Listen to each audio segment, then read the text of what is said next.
Hi, everybody. This is Marlene with Miami Ghost Chronicles, and today I have a super interesting group here. Well, two members of the group, which is Blood Paranormal, Blood Paranormal, out of Orlando, Florida. I have Connie and John with me, and we're going to talk about how they got into this, what are their most interesting cases, advice that they have for potential or present paranormal investigators, or for people that are also experiencing any type of supernatural events or think they might be at their house. So let me bring them on real quick.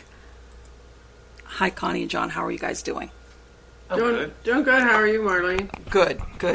And I'm so great we could get together. Connie, we had spoken previously before, and you guys are a very active paranormal group. As a matter of fact, you had mentioned to me when I was trying to get a hold of you that last night you were doing an investigation. Yes. Let me ask you, can I ask you individually, John, or how did you get into the field, or what made you decide to go into paranormal investigations? Well, I guess I'll start first. I had activity in my own home, and that's where we're filming today. In my own home, and I had called in a local team to come in and investigate, and I was really impressed with how everything was done, and I'm thinking, cool, I could do that too, because I've experienced the paranormal all my life, and so I just decided to start my own team. Okay.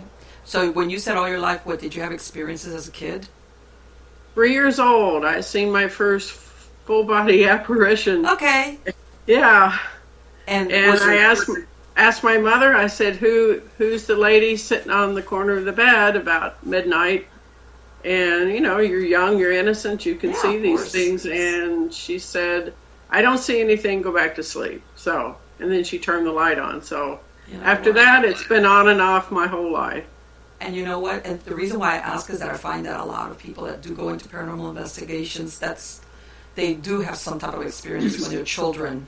Mm-hmm. And a lot of times parents just don't know how to, they just do exactly what you said your mom did, because they just don't know what to say. They don't know how to explain. They're just kind of scared themselves. How about you, John? What about you? The second You or can third. go, scooch in a little bit. There we go, because I'm missing part of you. All right, yeah. Okay. How did you get into this? Second or third grade, I was sleeping one night and something woke me up, and I seen a family of 4 come in my bedroom through the window. Oh, God. Okay. Walk along the side of my bed to the end, and then turn left and walk right out the wall. Wow. That was the first one. And then the second one was in 4th grade. My grandfather was very sick. Okay. And then I woke up one night, and there he was standing there in the foot of my bed just looking at me, with his hands folded, just staring at me. He disappeared. I went to school that afternoon. My father came to get us out at lunchtime, telling me my grandfather died. God, I've heard of that very often. And a lot of times people don't, especially kids, they don't get scared because it's somebody they know. But at the same time, it's like within 48 hours or less, they find out that person passed away. And that family of 4, no relation? No, I've never seen them before. They were all blonde-headed kids, mother, father, little boy and a little girl just came walking through and out the wall. Isn't that weird? And it makes you wonder, was there ever a door maybe where that window was, or was there a house there before? You never knew anything about that, right? No, as far as I knew, the house was built the way it was in the 50s, Mm-hmm. or 40s. Yeah, and that's the thing. Sometimes you just don't know. And how did you feel when because sometimes people tell me, especially kids, they don't know to be scared, so they're okay. And then others get that very, weird feeling like, I'm not supposed to be seeing this. It scares them, in other words. How did you feel when you saw that? I wasn't scared. I was confused as to, who are they? Okay. What are these people doing coming through my room? Hello? Yeah, who are these people in my room walking around my bed? Okay. I think a lot of children will pick up on how the parents react. Yes. No, I never told my folks. And I folks. think that's where they learn to be afraid. Well, no, especially if you anticipate that your parents are going to look at you like, what's wrong with you? Or, no, you didn't see that. Or, don't talk about that again. Or Exactly. I never told my folks about that because they would have put me in a nut house. And you know what? That is. I had an aunt like that. Like, of course, you know, I met her when she was an adult. But as an adult, you know, it was like all the supernatural stuff that's poo-poo and all that. And one day she's talking about how when she was little, she used to go to like a Catholic school where they had a lot of nuns and stuff like this. You know, they're always connected to the church. And she said she was like 7 or 8 years old. And she said she was sitting in her classroom, and she says all of a sudden she looks at the doorway of the classroom, and there's a little altar boy, you know, dressed in the altar boy clothing, just standing there in the doorway. And she as a kid was like, who is that? Like, he's not supposed to be. I mean, she could tell. Then she like blinked, looked away, and he was gone. And I looked at her as an adult, and I was like, how can you say that? You know, as an adult, you don't ever want to talk about that. But as a little kid, you know that you saw something that was some type of ghost or phantom. But I think that in a lot of cases it just scares people, and that's their normal reaction. I'll just pretend it doesn't exist. So I went to Catholic school. They beat it out of you. There you go. And it wasn't true. The only ghost is the Holy Ghost. Yeah. Kids are very open. Yeah. And because they're so innocent and they're so open to everything, I think that they, you know, their spiritual eyes are also open at that time, and they can see things. Yeah. And, you know, as they get older, they learn from people's reactions and, don't say that to anybody, and you're not seeing that, there's nothing there. And, you know. And you repress it. Yeah, exactly. And like you said, I think a lot of times if you think you can talk about it without getting reprimanded, you'll talk about it. Maybe you'll never see it again, or maybe you will, who knows. But more than likely before, I think that, like I said, fear has a lot to do with it. Now, let's fast forward a little bit. What happened? You said, Connie, that you had, what was happening in your house that you decided you needed to bring in a team? I had some poltergeist activity happening. Mm-hmm. My little grandson had been visiting, and he had really a lightweight, about the size of a tennis ball, but it was a little lightweight plastic ball. And my daughter was visiting at the time, and he had left it out, and he was already in bed. And the ball literally rolled across the carpet by itself, a good 2 feet. 2 feet, mind you. I know, I was about to say that's not 2 inches, that's 2 feet. And I had spoken with another team out of Tampa, and the investigator told me, he said, wow, and he said it was on carpet. I said, yeah, and he said, that in itself is amazing because it wasn't on tile. Right. That, he said that took an awful lot of energy. There's a lot more friction for it to. That he said that far. And on top of that, I had a paring knife turned 360 on me on my counter. Okay.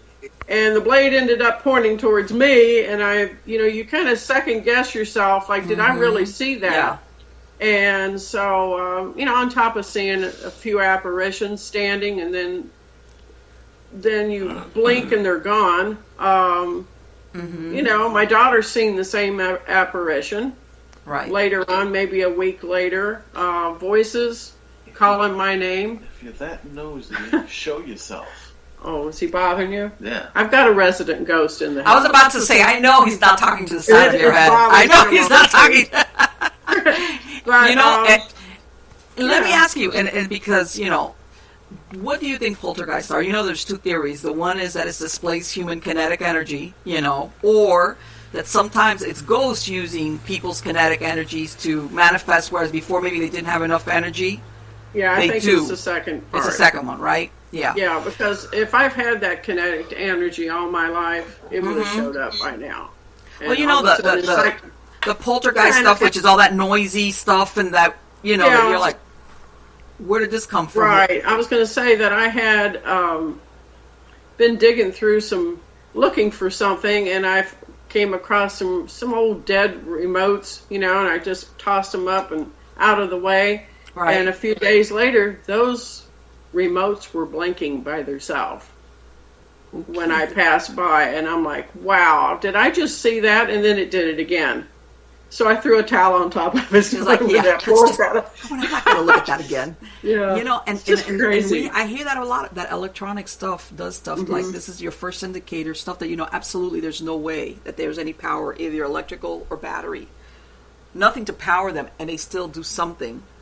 How about you, John? What happened to you as you grew up that got you into Well, I this? grew up, and like I said, I was in Catholic school, repressed it all, went away, until one day I was working security, and I was doing double shifts every day, and my boss told me, why don't you go upstairs and take a nap? You've been working double shifts every day. Mm-hmm. And there's nothing going on. If we need you, we'll call you. So I went upstairs, found a nice dark office, with nice comfortable chairs, sat in it, fell asleep, and the next thing I know, I felt something holding my head down, and this big 6 or 7 foot black shadow was screaming in my ear. What? And if I didn't get away from it, I felt like I was going to die. And he did it to me 3 times. Each time I moved and went back to sleep, he did it again.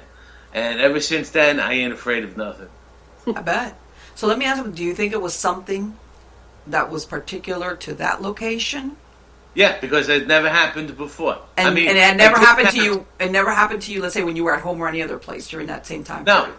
after that happened, it woke up everything inside of me, and then I've noticed my house was haunted. We had a Halloween bag that was motion detected, and we'd be sitting in the living room with the lights out watching TV, and it was off in a dark corner. All of a sudden, it would go off for 5 minutes, turn off, and then go back on again.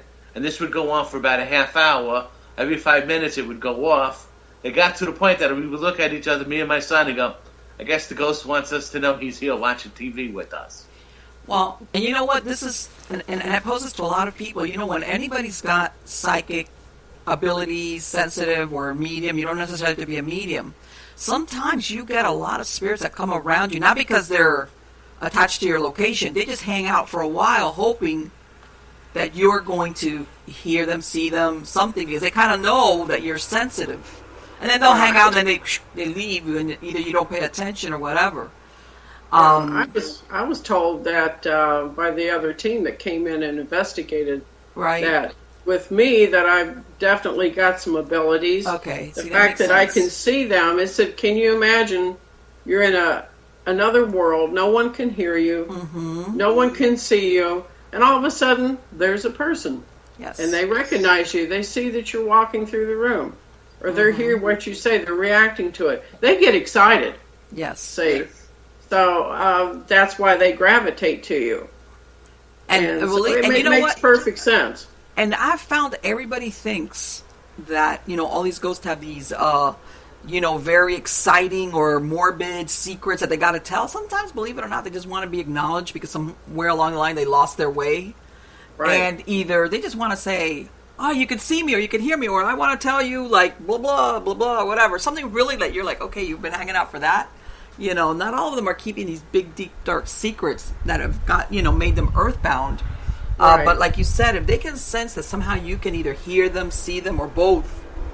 And what you said, John, about when you were falling asleep, that is so typical, because it's almost like when we kind of let our minds quiet down, that kind of we open up a little bit more than we usually do, especially if you got somebody that goes.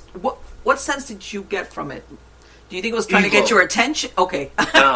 Okay. Like I said, I felt like I was going to die if I couldn't break his hold. Okay, so he wasn't trying to get your attention. He was trying to scare me to death or something, because all he did was scream. That's all I heard. And he was like this close to me. Wow. And just scream really loud. I bet he was pretty strong too, wasn't he? Yeah, because I had to take my hand and I had to force my head up. What? Because I couldn't lift it on my own. That is incredible. And people don't realize that some ghosts do have the power to do that. For you to feel that. It's just not the scary feeling. It's they actually can do that. It's usually the dark ones do. Yeah. Yeah. Yes. It's almost like they practice it a lot. And in my experience with these dark ones, when I'm saying, and I'm talking about human spirits, I'm not talking about non-human. A lot of them were in life really not nice people or evil or whatever, and some of them are even, they don't want to go into the light because they're afraid they're going to go to hell, even whether they are or they're not, you know what I'm saying? But that belief, so they kind of like hang out and just become twice as nasty as they were in life, and then they run across somebody that can hear them, and they're like, okay, here we go. So then what happened, John? Because you said that event woke up everything for you. Yeah. I had, sleeping with my ex-wife, I roll over, and they're floating down, and there's a full apparition of a woman in a spring dress that I could see through. but I could see the outline of her, and I knew it was a spring dress. And she just laid between us, blinked my eyes, and then she was gone. Wow. And what happened? Did you ever see her again? I heard her. She used to sing in my bedroom, hum. She used to hum, sing. She called me. I heard her playing records. And I also experienced dark shadows in my room. I used to play hide and go seek with a little boy. Every time I closed my eyes, he would pop up on the side of my bed, and every time I opened him, he tried to get down before I could see him. But he was always too slow because I always saw him.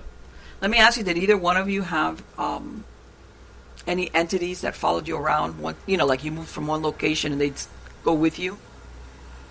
What happened, Connie? Yeah, I have. What? I'm from Ohio, so it all started back in Ohio, and it seemed like no matter which house we moved to, here's another haunted house, here's another haunted house. Well, it's not the houses are haunted, it was me. Yeah. Yeah, exactly. And I would get the same thing all the time. Something yelling for me, and I would answer it because I had my kids were at home at that time, and my kids were maybe off in their bedrooms or something, and I'd go in there and ask what they wanted. We didn't call you. I was about to say, they're like, Mom's asking that. Mom is asking that. Yeah. And, when my kids were little, I got up in the middle of the night probably about 6 o'clock, got up, used the restroom, went back to bed, and it was just getting daylight. And I wasn't asleep yet. I just crawled into bed, and I had something push on the mattress. And so I sat up, and my daughter was standing there, and she was my middle daughter, she was about 3-4 years old and at the time, and I'm like, are you sleepwalking? What's wrong with you? And because they have that kind of that dazed look on their face, and she's in her little blue PJs, and she never would answer me. And so I kind of reached over to wake my husband up because I was going to have him put her back to bed. And as soon as I did that, she turned and watched me do that, and then she disappeared right in front of me. And you were like, okay. Scared me half to death. I thought maybe she'd passed away and she had come to me as a visit before she moved on. Yes. And so I got up and checked on her, and she was just asleep peacefully in her room. I've seen an apparition of a man I didn't even know one night that was standing in the hall, and my husband worked nights. And same house. You must have thought, did you think it was an intruder at the beginning? I thought we were going to get killed. My daughter was the same age, about 3. My son was probably about 8. He was out in the family room. And I was in there with her because she was sick. She had bronchitis. And even she's seen the man. And she goes, Mommy, who's that man? Who's that man? Wow. He's looking at you. But see, normally apparitions don't last too long. This thing was solid as a human being standing there in color. And he's standing there looking in our doorway. And he must have been there what seemed like a good 3 or 4 minutes. And then I got the Mama Tiger thing came on, and I'm like, okay, bring it on, Right. I'm ready to fight you. You're in here for no good reason.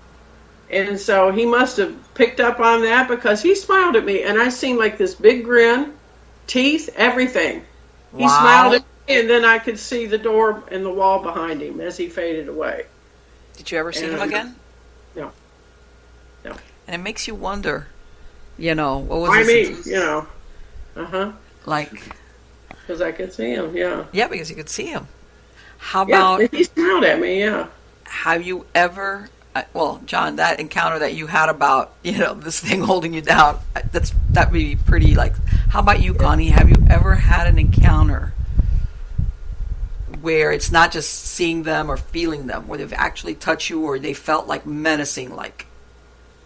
I get touched every day, Marlene, because of the ghost that's in my house. It's nonstop, off and on all day.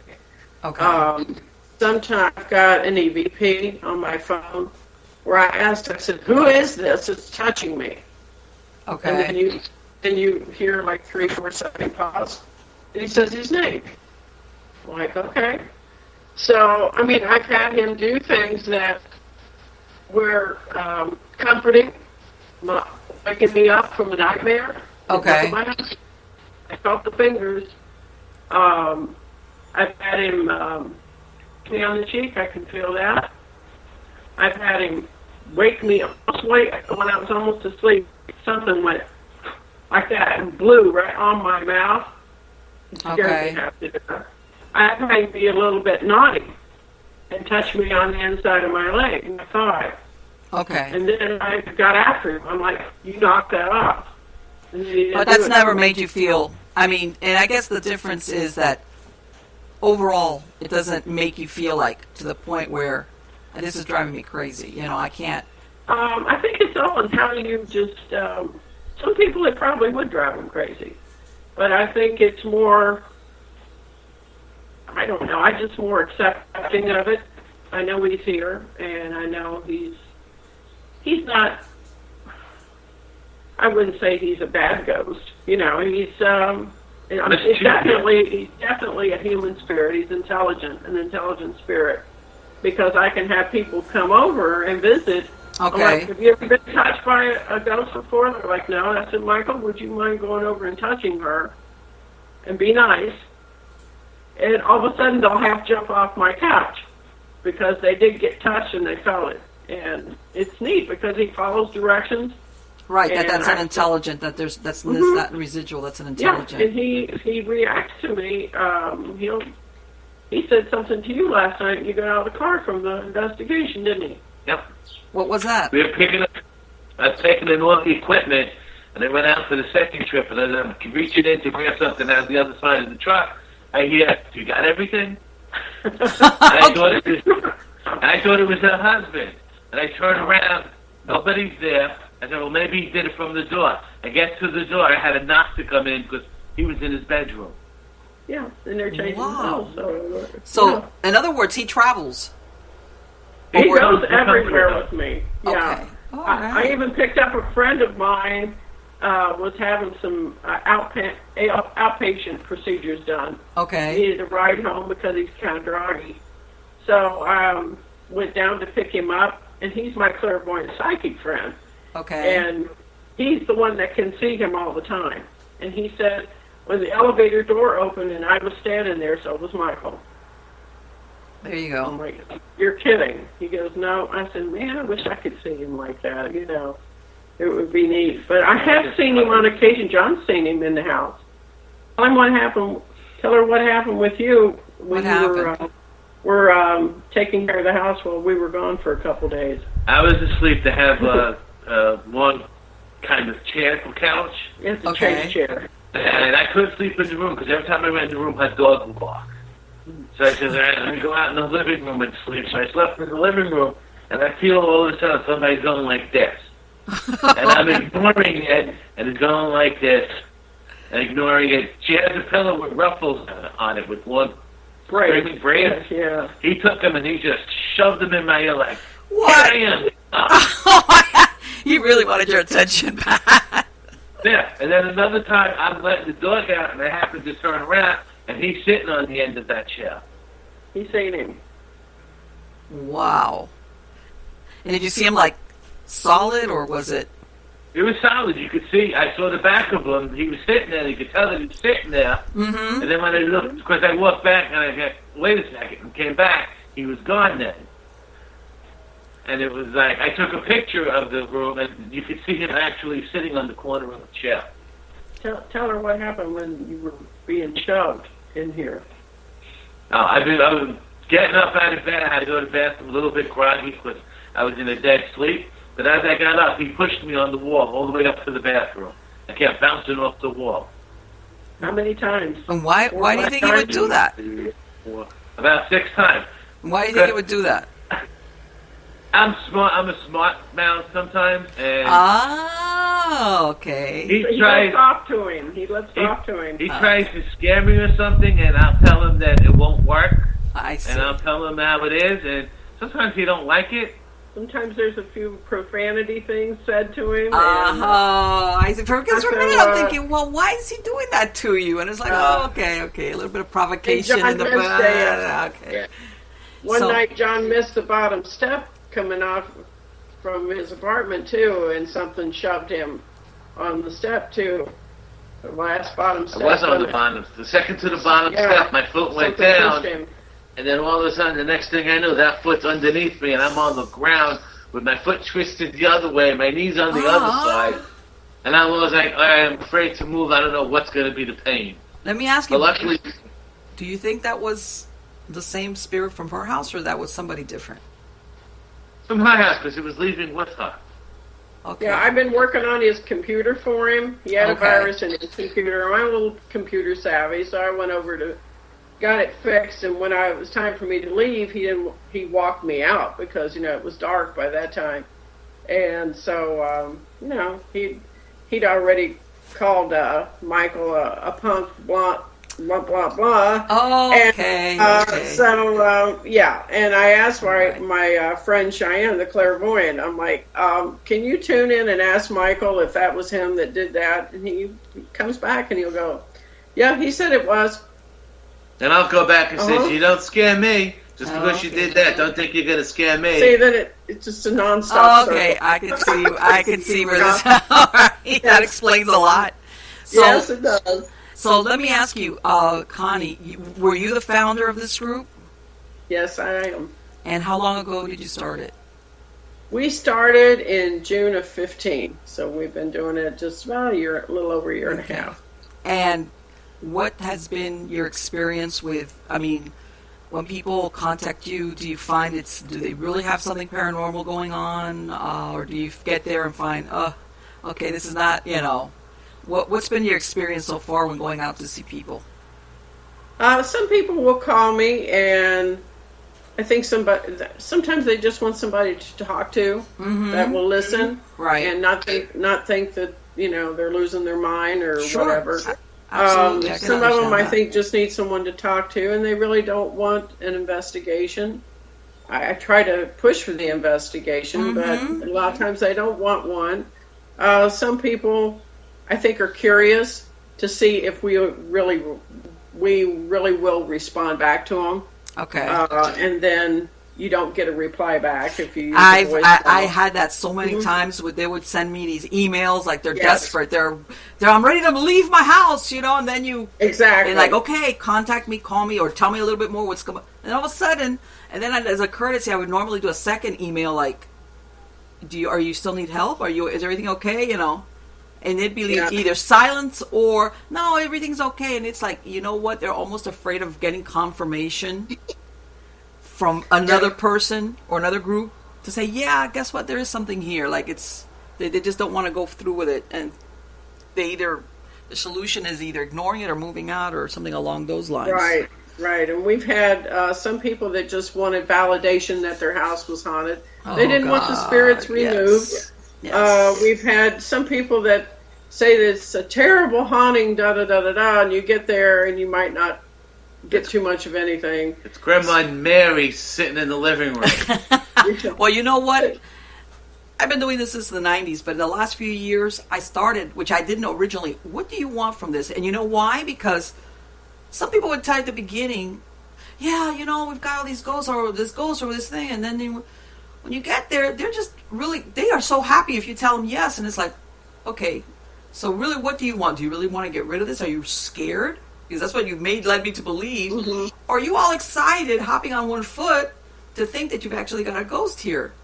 Some because of our worst cases have been, some of our worst cases have been people that say, I hear a few knocks and bangs, and you get there and it's full blown on when you walk in the door. So, it's just, you never know what you're walking into, and I try to find out as much as I can, And what door was opened. You can't ask to get rid or stop the events if you're going to be happy. If you want, if you think this is great, you got to decide what do you want. If you want us to go in there and just identify or confirm, that's different. Than tell us. And even though, and a lot of times I've told people, you know what? Especially when we confirm something, I would tell them, ultimately it's your choice. This is where you live. But my experience, this is not going to be good if this coexistence thing, a lot of times it ends up taking, it gets worse as time goes by, It does. It'll turn malevolent. Yes. And that's not good. And it can escalate, start attaching to people, and eventually take over. Like a possession if it's allowed to do. Let me ask, because you guys do exorcisms, right? Or we do house exorcisms. Okay. It's not like a personal exorcism, but home exorcisms. And what do you do this when the person says, whatever it is, I want it out of here, right? We do it almost on every case, Marlene. Okay. We ask them, what do you want done with this? Do you want to keep it? Do you want to get rid of it? What do you want to do with it? And most of them have you ever had any drama when you've ever tried to do the because some ghosts don't want to leave. They're resistant. They're like they're not going to be happy campers if somebody's trying to push them out. Yeah, last night we had we had, of course you start at a certain point to start saging and doing the exorcism, and we had went through the whole house, and we had stopped to leave some sage up in the attic, so we hadn't done the living room and finished the entry yet. Right. And wouldn't you know, there's growling going on in that area that we hadn't finished yet. So we had it cornered, so to speak. Yes, exactly. That's exactly what you had done. Yeah. And have you ever had, after an exorcism or cleansing of a home, have you ever had that thing try to attach itself to you? Or one of your team members? John has a tendency to pick up the attachments. We usually try to sage, before we even get in the car, and then we bind the spirits to the property. Right. Sometimes we have forgot to do that, just out of not paying attention, or just get caught up in a moment, not thinking, and they will come home with you. Yeah. And you know it in a few days, because things start happening. And John has taken on a new hobby. He's collecting haunted dolls. I'll let him tell you about that. Okay. Why am I not surprised, John? So far what I've heard, I'm not surprised that you're doing that. He's my troublemaker. Okay. Okay. So, and how about, have you encountered any non-human entities whenever you've gone in thinking, well, this is just a regular, once you establish it's paranormal, and you're thinking, well, this is a deceased human being, and then you find out either it is plus something else, or it becomes what you Sometimes you can tell before you get in, on the reaction, how your body acts. Let's hear it, John. How bad it is. Like at one house, I went to the backyard and I crossed the line, and all of a sudden I got nauseous, dizzy, wanted to throw up. I felt like I had the flu, but with no fever. I just wanted to hold myself in a blanket to feel better. I had to walk out of the driveway to get rid of that feeling. And you know that when that comes on from one moment to the next. Yeah, and then right then and there, something's not good out in the backyard. And I can tell, I start to yawn when they come near me. Yes. And a lot of them come near me, especially when I start talking about it. That's why before I asked if he wants to be so nosy to show up, because he was around me and I kept yawning. And if they come in too fast, I start to dry heave. Oh, did you hear that? Somebody just growled over here. Something just growled over here to the right. Growled? I hope it comes through on your recording. Still is growling. Okay, I'll tell you what. That? Okay, I'm going to tell you something right now. And I've, like I said, I've done this for so many years that I know how to tell. I'm getting the shiver up my back. Okay. And normally I would not do that. I'm getting it on my arms. Yeah. And even He's though... leaving me alone finally, because I told him to show up on TV, so on the camera. Okay. If he wants to be so nosy. But I don't think that's the guy that usually hangs out at your house, Connie. I think something may have come home with us last night, John. Oh, okay. Yeah. What happened in that? I'll have to sage. What was that case about last night? If you can you tell me about that? Tell her. He said it was okay to tell. John. I mean, you don't have to say names. You don't have to. This guy it's an Orlando investigation. This guy is fascinated by JFK's death. And he's collected things, the actual flagpoles that was on the car where he was assassinated. Yes. He somehow got the original things that held the flag. Wow. Off his car and had them laying on his coffee table. He's got unofficial pictures of JFK actually being dead. He's got a death certificate from him. He's talked to the Oswald. He talked to Oswald's wife. He's talked to... So he's really, that's an understatement when you say he's into that. And let me tell you what he's got in a jar. Oh. No? Why? Because that might cause trouble. Leave that one out. Okay. Oh my God, you can't do that. That's like, hey, I got something to tell you, but I'll tell you later. It's like, no, tell me. Think of the worst thing you could possibly think of in a jar, and that'll be it. Well, okay. I got a great imagination. Let me tell you, I can go a million directions. Her directions. imagination would match what would be in the jar. Yeah, I'm allowed to show the picture, though. If you said you could show the picture. I'll send you the picture Okay, later. send it to me later. Okay. So, right. so I guess he collects all his memorabilia, and yeah, and some of the stuff really gets stuff, depending, believe it or not even where it's originally from, is if whoever had it along the way. Who were the prior owners of that? Well, you've done investigations. How many years? Oh, since the 90s. Things can have attachments on them. Yes. Items, yeah. And he and had even plenty of items, yeah. And sometimes it's not even the original location of that item, but if somebody, let's say, had it for 10 years, and then something happened and the attachment forms there, and eventually it ends up with, especially if it's an older item, it ends up with somebody down the line, and you're like, that's why you would think of something with JFK, like but it could have been also that, or anybody that had that item in their possession for a length of time, who was attached to it, who was into collecting. I mean, it could be a number of things. So this gentleman, he collects stuff, and what's happening with him or at his house? He was being antagonized. If he turned on the work equipment, they turned it off on him. He turned it off, they turned it on. He was getting people running through the corner of his eye. He saw. He had turned the radio on. The radio was turned off. He was obsessed with JFK and death, and he wanted to know why, and stuff like that was going on in his house. So it wasn't about JFK. It was just the way he had died, is what you're saying. Yeah, just the way he died, and he was obsessed with how he died. So I'm sure he must have his own conspiracy theories on that one, because everybody else does. But so did he start just having? Was this something that's happened for years, and now he decided to look for somebody for help, or is this something that just started happening to him? Well, I think he's had experiences before. Okay. And I think something had opened up. How these spirits can lay dormant for a while. Yes. Stress can open up and bring these things alive again. They can open up portals. Mm-hmm. And he was recently divorced, as far as I know, so a lot going on there as far as arguing. Yes. Stress.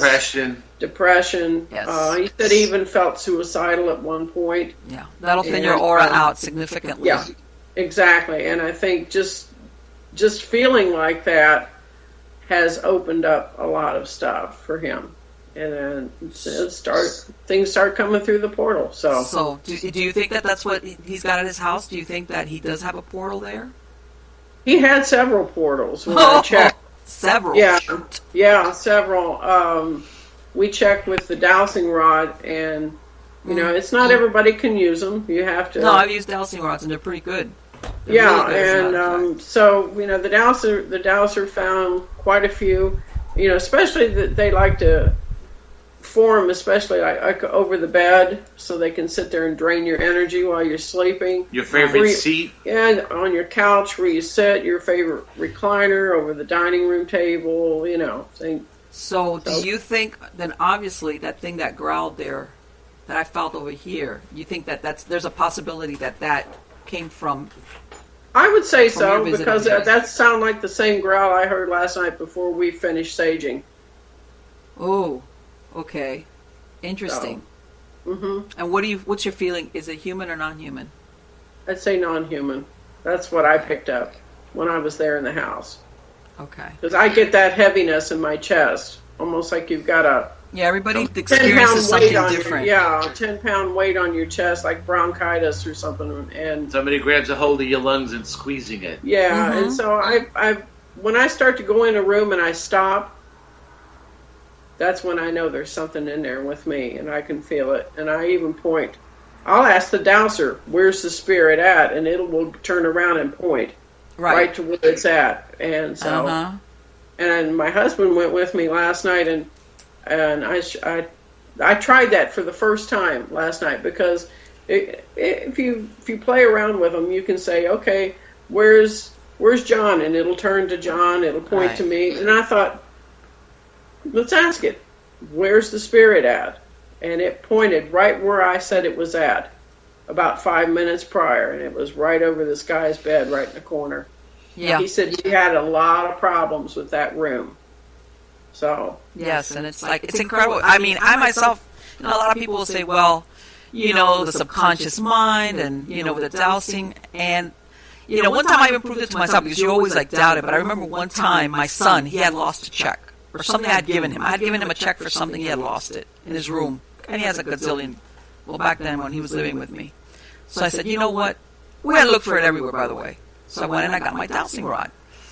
And basically, it was like, yes or no, you narrow it down, because, you can only go so many answers with, it's not going to give you full answers. So it was like, it's in the room, and it points me, and then finally it points to where his desk is. We had already looked at his computer desk. I kept pointing it down. And back there, believe it or not, there was a check, but it wasn't the check I had given him. It was an old check, of course, from a job that he had. He must have lost that thing like a year before. Yeah. Okay? That he himself, he was like, of course, he was living at home. He was, he hadn't even paid attention that he had lost his check from work. It wasn't for a lot of money. I think it was working at KFC or something. And it was like, yeah, it's a check, but not the check that I was looking for. It was a check I didn't even know was lost. Okay? So, to me, when I try to look at it from, okay, let's take out the, what they call the ideomotor response, where your subconscious and all that.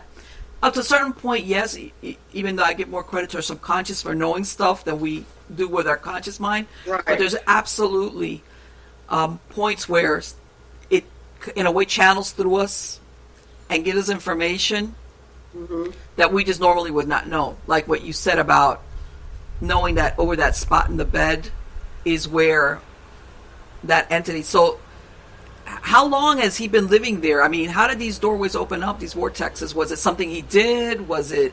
I just think it was mainly, I think it's just all the divorce and the fighting and the arguing, and the wife lived there, and then she moved out, and he got sad, depressed, suicidal. I've got an interview with him, and I'm going to be posting it. Okay. He said it was okay. It was okay that I do that. Okay. But I usually upload everything on up to YouTube. But he does have a story, and I think it's, those things, they love that type of stuff. I mean, especially the dark ones. You know what? And I'm glad you brought that up. Because, you know what? Everybody thinks that hauntings or ghosts or paranormal is only like you move to some spot and whatever.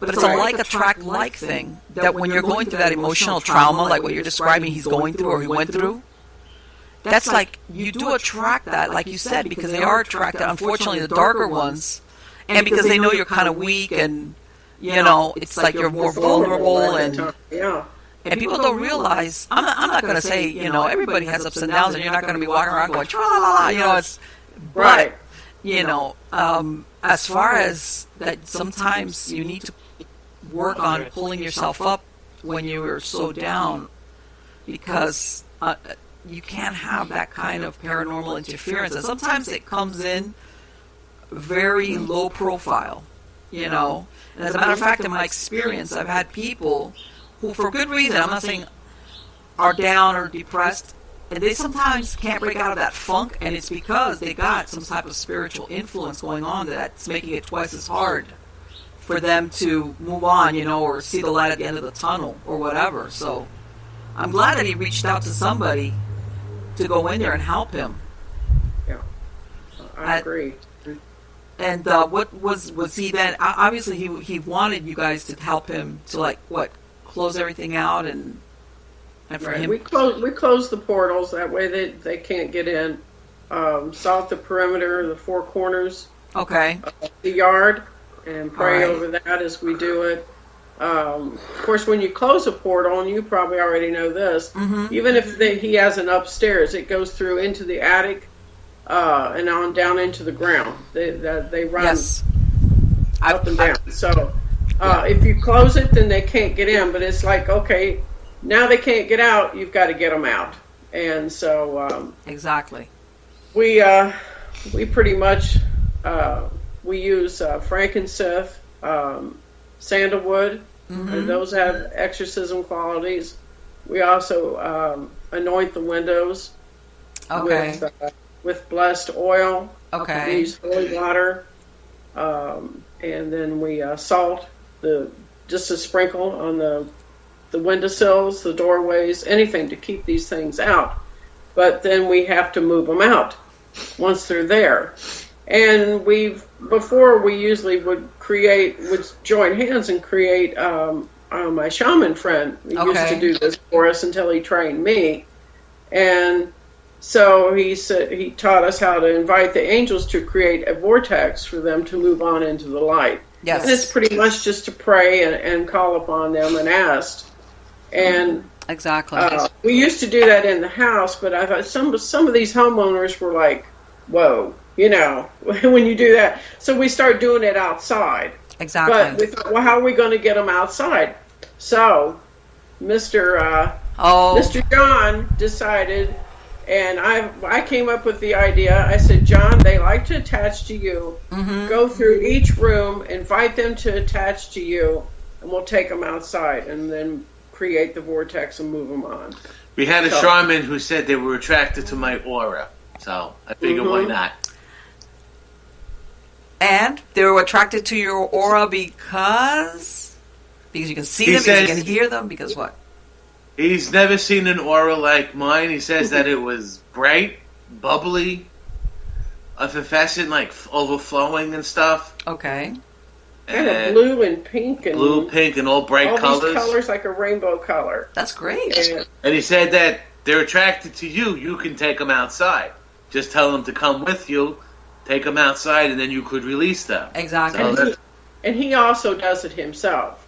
And that's the most important thing, because, I mean, I can't, people don't understand. And Connie, I talked about this before when we spoke, that this thing of living together with ghosts, with a spirit that's trapped on this plane that's never ascended, that is not good. That eventually that becomes a problem, because it's almost like any spirit that's caught on this astral plane, what they really want more than anything is to have what we have, was a human body. You know what I'm saying? Now, can you imagine being aware of everything? And like you said, nobody sees you, nobody hears you, and you don't have a body? It's like, that to me, that would be like torture, almost like, you see everybody living their lives, and you're like, yeah, okay, I'm out here, like, hanging out.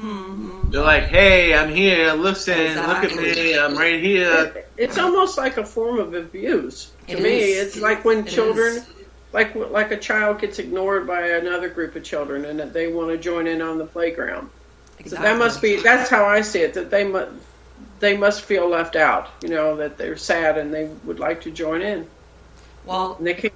The way I look at it is, you could have even the nicest person in life, but like all human nature, especially if you haven't gotten enlightened, that eventually you're going to become really frustrated as time goes by, because you're a human being with a consciousness of who you were, but you don't have a body to act out. And that's why I'm saying eventually even the nicest coexistence with a spirit goes south, because it comes to a point that you've got what they want the most, which is a human body. So, if they're enlightened and they come back to check on you, that's different. But those that are trapped on this plane, eventually, and as a matter of fact, sometimes I've heard of some people that it goes from family to family, where it starts out with one person, and then before you know it, this spirit kind of travels with the family through generations. Okay. And then by then it takes a lot if they ever want to dislodge it, if they want to ever get to the point of, getting it to move on, because things have gotten really ugly. John, getting back to what Connie said about now you wanting to collect haunted dolls. How did you decide to do that? I'm weird. He said it. I didn't say it. He said it. Anything that's odd interests me. Okay. Like what this guy had in the jar. If he was willing to give it up, I would have taken it right then and there. Not me. You'll know why, Marlene. We went to the person's house. She said she had haunted dolls. She had a gin ring and all this other stuff. Okay. And we went in the house and she yelled, "Nobody pick it up!" And I was picking it up, listening to it, saying, "I don't hear anything. It's not doing anything." This is why he's like Pigpen from Charlie Brown. That little attachments are like, Yeah, he's got that little cloud that goes They with could him. come to me if they wanted to find something, to tell something. I know they could come to me because I'm receptive to it. I won't push it away. I'll listen to it first and try to experience what they've experienced first, and then I'll decide what will happen. Let me ask you, what's been the worst experience? Because you just said basically that. What's been the worst experience that you've experienced on behalf of a spirit that was next to you? What about the Santeria? Is that it? The Santeria. We had a house. Mm-hmm. Actually, it was 3 houses that were all related, and one of the friends did Santeria. Okay.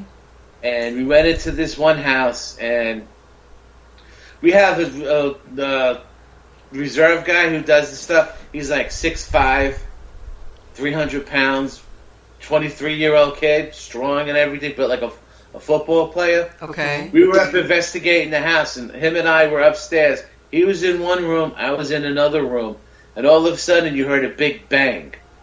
Oh. And we went out the door, and one of our other investigators, they were yelling that he was pushed.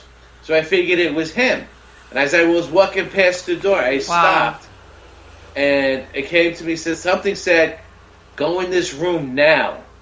And I opened the door, and there was the big tall guy on the floor, out cold, but not breathing. Oh, not breathing?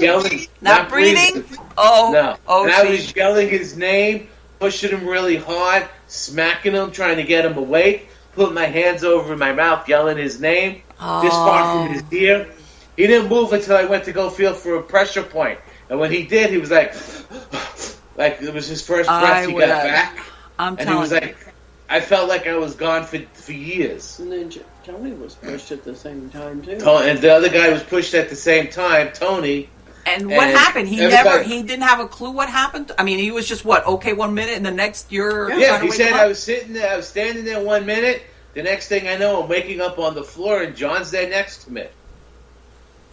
Had no clue. All he said was that he felt like he was gone for years. That he'd seen me 1 minute, and then for 3, he felt like years before he met me, seen me again. Tell him what happened after when I started the blessing. What he felt towards me. I opened myself up to the spirit that took his whatever away. And I said, "Tell me what you feel. Let me feel it. Let me experience what you've experienced." Okay. And there's 2 other investigators in the room. At the same time, all 3 of us had like a massive pain in the back of the head, and it comes to turn out that she fell and hit a cast iron stove in the back of her head, which killed her. And it was a she? Yeah. And we all felt it at the same time. And it was like, all right, we all felt that. Let me know. And I came downstairs, and I was just like overcome with sadness and confusion and fear. And I was telling her, I was like, she wants to leave, but she's afraid to go because she don't know where she's going. Yeah. Is it better than where she is? That happens a lot. And we do it, and then we said, all right, let's get rid of this. And as we were doing the clearing, the same guy who was unconscious upstairs was sitting down, and all of a sudden he got this look of rage in his face. Like he wanted to kill something. And I looked at him and I said, I think you need to get up and get out of this house right now. Yeah, because, and I said, what's wrong with you? And I went over and anointed his forehead, and he said and prayed on him, and he said at that very minute, he said, I had the thought that come in my head was, I love you, bud. Was to beat your head in. Oh. To me.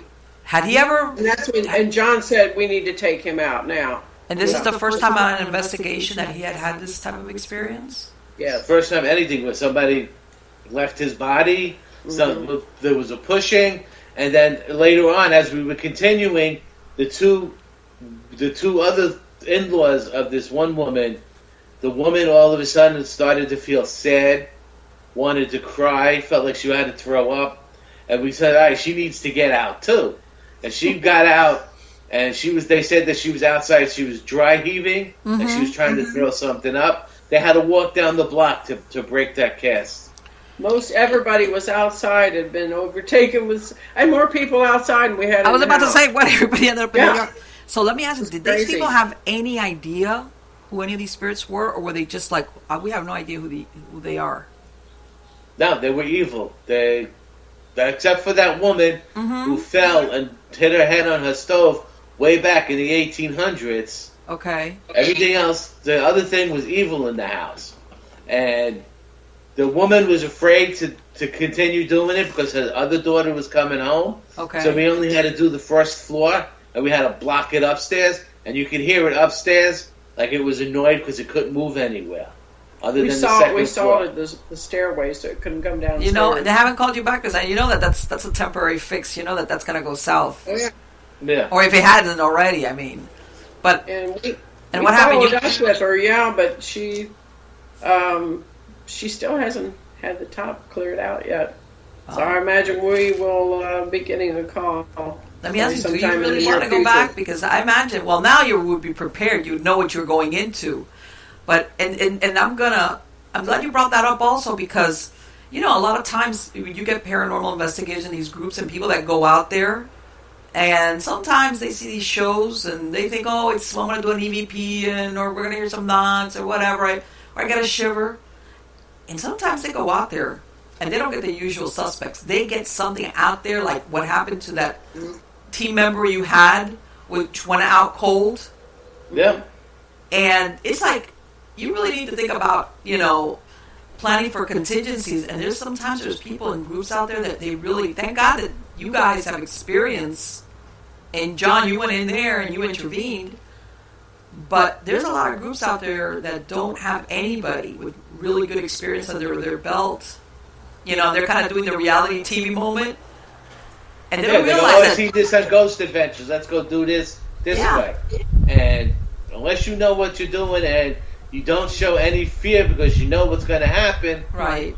You could be in big trouble with that. And, I mean, I don't mean to sound dramatic because I don't think it's the higher percentage, but there are situations where you could encounter what's considered dangerous scenarios. You know what I'm saying? Especially if you go on there not expecting to get, you know, these people were involved in Santeria or occult practices and they had more maybe non-human entities versus that lady that you said that she, you know, hit her head and she passed out or whatever.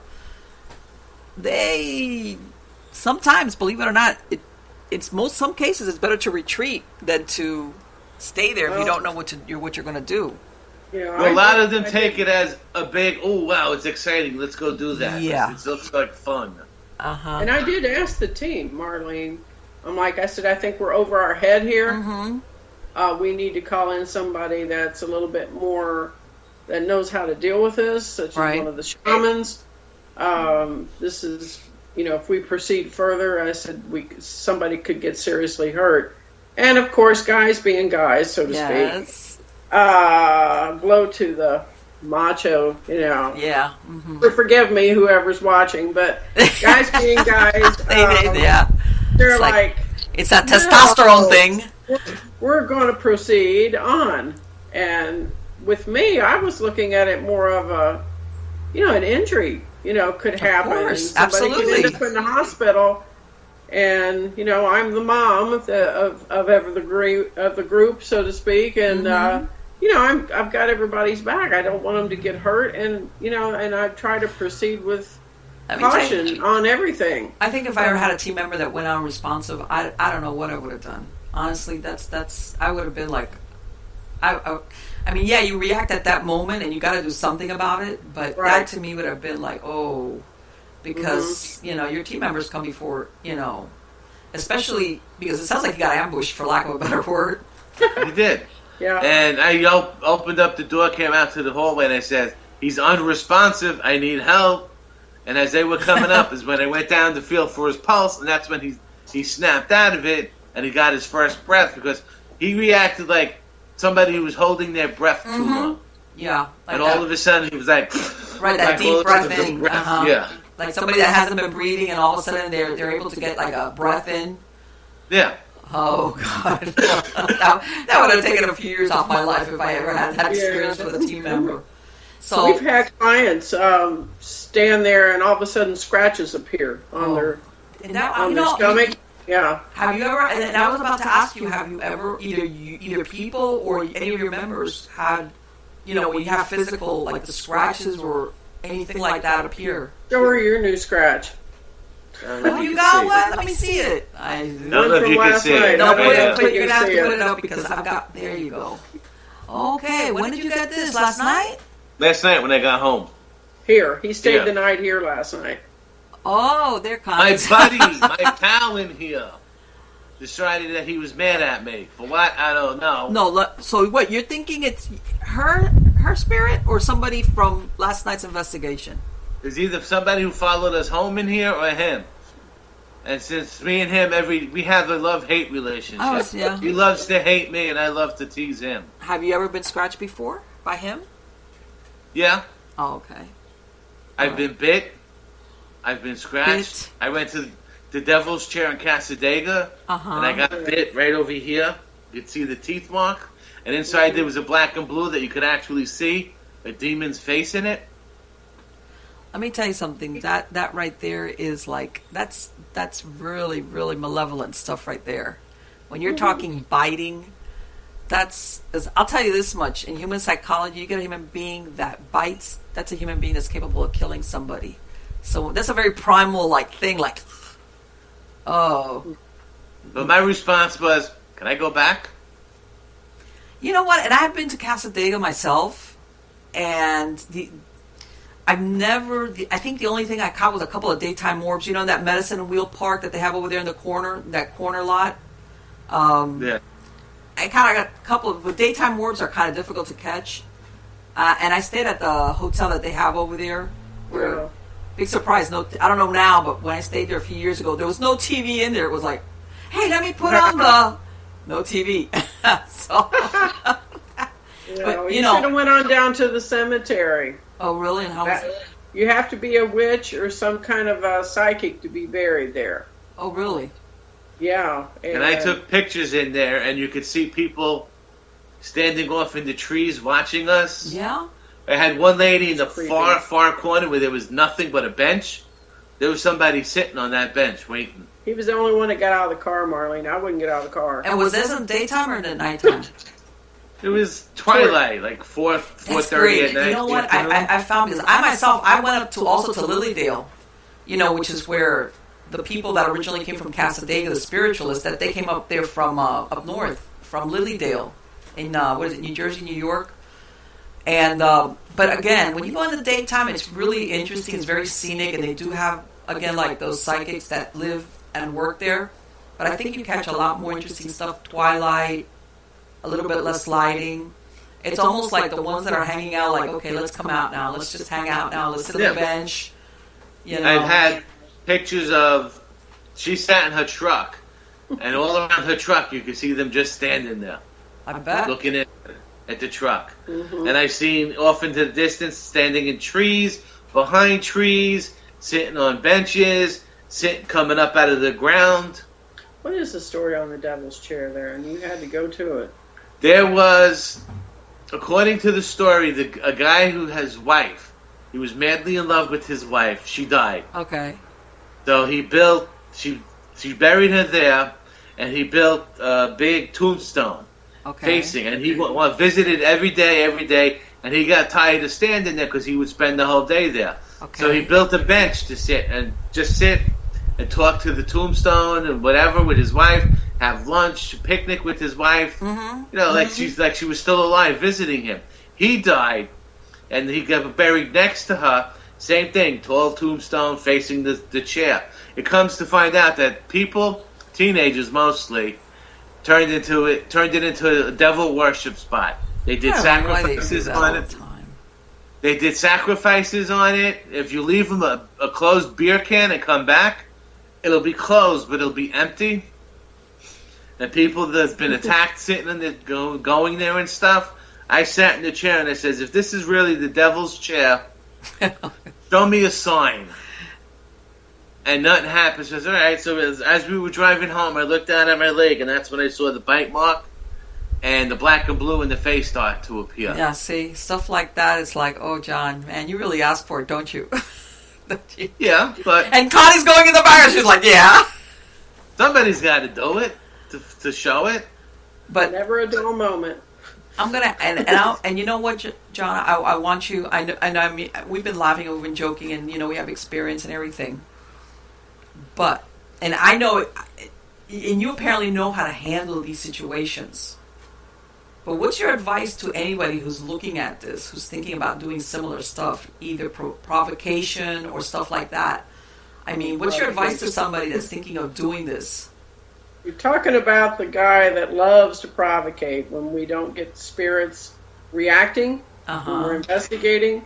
You have to have a strong will and a strong testament to yourself to not show any kind of fear, not to be scared of what you're doing. Because if you're going to do what you're doing and then you show fear, you defeated yourself. And then you're open to everything and anything that you come across throughout the rest of your life because you showed fear. And have you had negative consequences because of coming up against something that maybe you underestimated? To me, that's never underestimated. I know what's the consequences, and I'll do it anyway because I know what it is to show that, hey, this is what's here. This is what we need to get rid of. We need to bring it out. Because we'll go in and they'll hide. And they won't do anything. They'll follow us and not say anything or do anything. And then there are times where I come in and I'll call them out on the carpet that they need to do whatever and start, antagonizing them. And then you'll get your reactions. Like I did it. We had one lady, the guy used to come in and burn the cookies and the biscuits in the oven. Okay. The ghost. They would turn it on low gas and they would come back in and it'd be full blast and everything would be burnt. Wow. So I went in the house and I was like, what are you burning the cookies? I like cookies. And it's sacrilegious to burn the cookies. I was told to F off. The SB11 was saying, F you.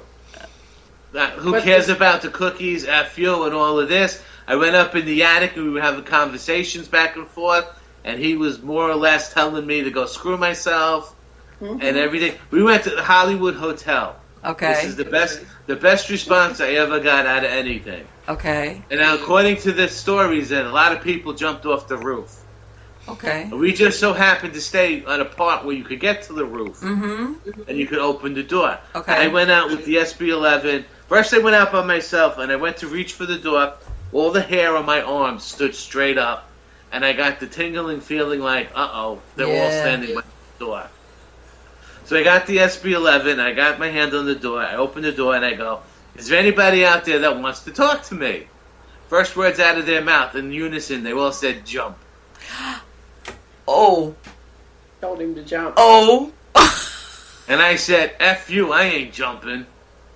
So what, I guess a little collection of the suicides had, Yeah, and they were all up on the roof, and when I said, anybody want to talk to me, their response was, jump.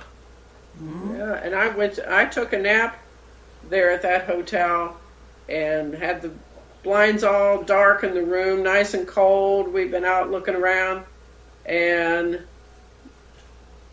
out of nowhere, and I just got comfortable. Something run its fingers up my back like that, and it did it twice. And I'm like, okay, I'm not sleeping. And I kind of looked around. I thought, well, if one of these guys is playing a prank or something, they're going to get smacked. But, yep, like that. You and picked it right to bad knees and one. Yeah, I know. But anyway, nothing there, of course. And so I thought, okay, well, I know this place is haunted, so, why should I expect nothing less? But I just kind of nestled back up, closed my eyes, and then I hear, "You've had a stressful day." In my ear. And you're like, well, okay. And I'm thinking, yeah, you're right, Ghost. You must have been following me around. Like we've had things. You know how you hear about things that appear, disappear, like items? Yes. That really. Tell her the story about that. I got bad knees, so I had knee braces. Okay. And I would come over during the summer and help them cut the lawn. All right. So one day I cut the lawn, sat down, put them in my room, and I was leaving, and I thought I packed them because I couldn't find them anywhere. I get home, they're not in my bag. I call her up and say, "My knee braces are gone. Could you look? See, maybe they were misplaced by me." She tore the house up and down for days. Couldn't find anything. That's incredible. Keep going with this. Yeah. So I came back the following weekend because I wanted to look too and help them cut the lawn. She had gone to the store during the week, bought a bag of something, and sat him down in one of her chairs in the kitchen. I got bar stools. I put the plastic bag in the bar stool. Okay. And we're sitting there. We hear a loud groan, like something dragged a chair across the floor. She got to something telling her to go look on the chairs. It's like something told me, "Go look on the bar stool." And I thought, I've pulled these things out. I've looked. There's nothing there. But I get the "go look on the bar stool." Oh. And we heard this thud kind of noise. And so I thought, okay, well, I'll do what it says. I always listen to whatever this voice tells you to do. Exactly. So, okay. And I pulled the bar stools out. I thought, this is meaningless because I've already checked it like a dozen times. He's in watching TV. There sits the knee braces in the bar stool chair. Next to the plastic bag. That's incredible. Yeah. And I'm screaming, "John, come in here, look at this." I mean, we took a picture of it because I said nobody would believe it. And before that, we were sitting in the kitchen talking. I was on the bar stool, my elbow on top of the counter, and I felt like a phone vibrating. And I'm looking to see if there was a phone anywhere. No phone or anything. Mm-mm. I asked her, "Where's the phone?" She goes, "Well, it's over here." Why? I go, because I just felt underneath my elbow, it felt like a phone was vibrating. And thought nothing of it, came in. That chair where my elbow was vibrating was where the knee braces and the bag were. And I imagine that's pretty hard to overlook something like that. I mean... And they're big knee braces. That's what I'm saying. Yeah. They got the metal hinges and stuff. Yeah. And it was like, okay, here they are. This is not like a little, like, keys or something. This is huge. That's incredible. No, and I've got a little acrylic, I don't know, it's supposed to be for breast cancer, and it's got like the little pink ribbon on the inside of it. Yeah. And I put it on my entry in there on a shelf. Every day the thing is off the little holder, and it's laying somewhere else, or it's laying in the middle of my floor. And I'm like, okay, and things are constantly missing around here, and then all of a sudden you'll find them, and then sometimes you never find them. And my husband's always like, "What did you do with this?" And I'm like, "I didn't do anything with it." So, and I've heard that if you're psychic, that is kind of goes along with it. Yes. Things appear and they disappear. So, and like you said, sometimes they never appear. Yeah. Sometimes or you find them maybe a year later in like the oddest place that exactly. There's no way anything was going to end up there just because by mistake. So yeah. Yeah. So it's interesting. It's never a dull moment. Oh no. Have you? I mean, I know you said you started the group like a little bit over a year ago. How often are you getting? I mean, people that actually follow through and want you out there. We've had as many as 4 to 5 investigations in 1 week. Wow. And we were drained by the end of that week. Because it does sap your energy. People don't realize. My shaman friend that he's with the group, but he's also a professional psychic medium. Mm-hmm. And since he was gone for 6 months out of the country, that forced me to actually learn to just step up and do his job. Okay. But because of that, he told me, he said, Connie, we keep in touch weekly, but he said, people don't realize, he said, you think, okay, so I go into a haunted house, no big deal. He said, no, you're walking into their turf. Yes. And he said, they literally start attaching to you, and they start sucking your energy. Yes. And he said, it's not just a day in the park, so to speak. He said, no. You're putting yourself out there. And he said, and it will affect you physically. Yes, he said, it does. People don't realize that. Yes, it does. Let me ask you, have you guys ever had to go in after another group that kind of like, for lack of a better word, screwed things up? Yeah. We've had people tell us that they've had other teams in there. In fact, it was one of the recent teams that it was an investigation where we went to in Newport Richey about maybe 2 or 3 weeks ago. And the lady said that they've had other teams actually pull up in her driveway, and once they got out, they got back in their car. That's how bad her house was. And, yeah, so, I mean, they've had other teams out. Oh, several clients have. But I follow up with them and make sure that things are quiet. You know, I'm willing to go back out if it's not. Yeah. But we've had 99.9%, every one of them say, this house is like a different home. Yes, and that's how you can really tell the difference. Right away, you can feel it. Yeah. Where the atmosphere is just lighter. And people don't realize how much it is around them until it's not there. Exactly. And it like weighs on you. You can almost feel the air has weight to it. Yes. When you walk in, you can just feel it. Yes, yes. And let me ask you, and you know, this is one of the things, lately a lot of people go to cemeteries, okay? And I know that's like, you know, like nothing better to do, let's go out to the cemetery and catch EVPs, and sometimes, and this is what I tell them, you know, if that spirit has gone on to heaven, enlightenment, whatever you want to call it, they're not there, they're not attached to their body. So whoever's hanging out there, again, they're not enlightened. Or what I've found a lot of times is that like you were saying before, people have gone into cemeteries to do rituals, and they've opened up vortexes, and it's like, okay, this might look like on the outside like a really nice park with some statues, you know. Yeah. But you got to be really careful sometimes when you hang out there, and you're trying to get EVPs or things like that, and then because I've had cases that when things started happening in their house, I was like, okay, so when did this start happening? Well, this, and I said never before, and I go, okay, what happened? What happened around the time that this started occurring? And if eventually somebody confesses, well, we were going to the cemetery or we were doing something, and then it's like, okay, that's where you picked this up from. And unfortunately, sometimes it's really pretty ugly what they can bring home with them, you know. And as a matter of fact, one of the when you mentioned that thing about Santeria, that some people don't realize that Santeria and other occult practices. One time I had a girl, this was many years ago, back in the 80s, where I used to work at, and she told me how one time her and her friends, they were like in their 20s, nothing better to do. They meet a guy, and he's going to have one of these big giant Santeria festivals for one of the saints, and he says, hey, you guys, if you want to come over tonight, I'm going to have a big party. And her and her two friends are like, oh, we've never gone, let's go. We've never been there. Apparently this guy was into her, but she says that she went there, curiosity.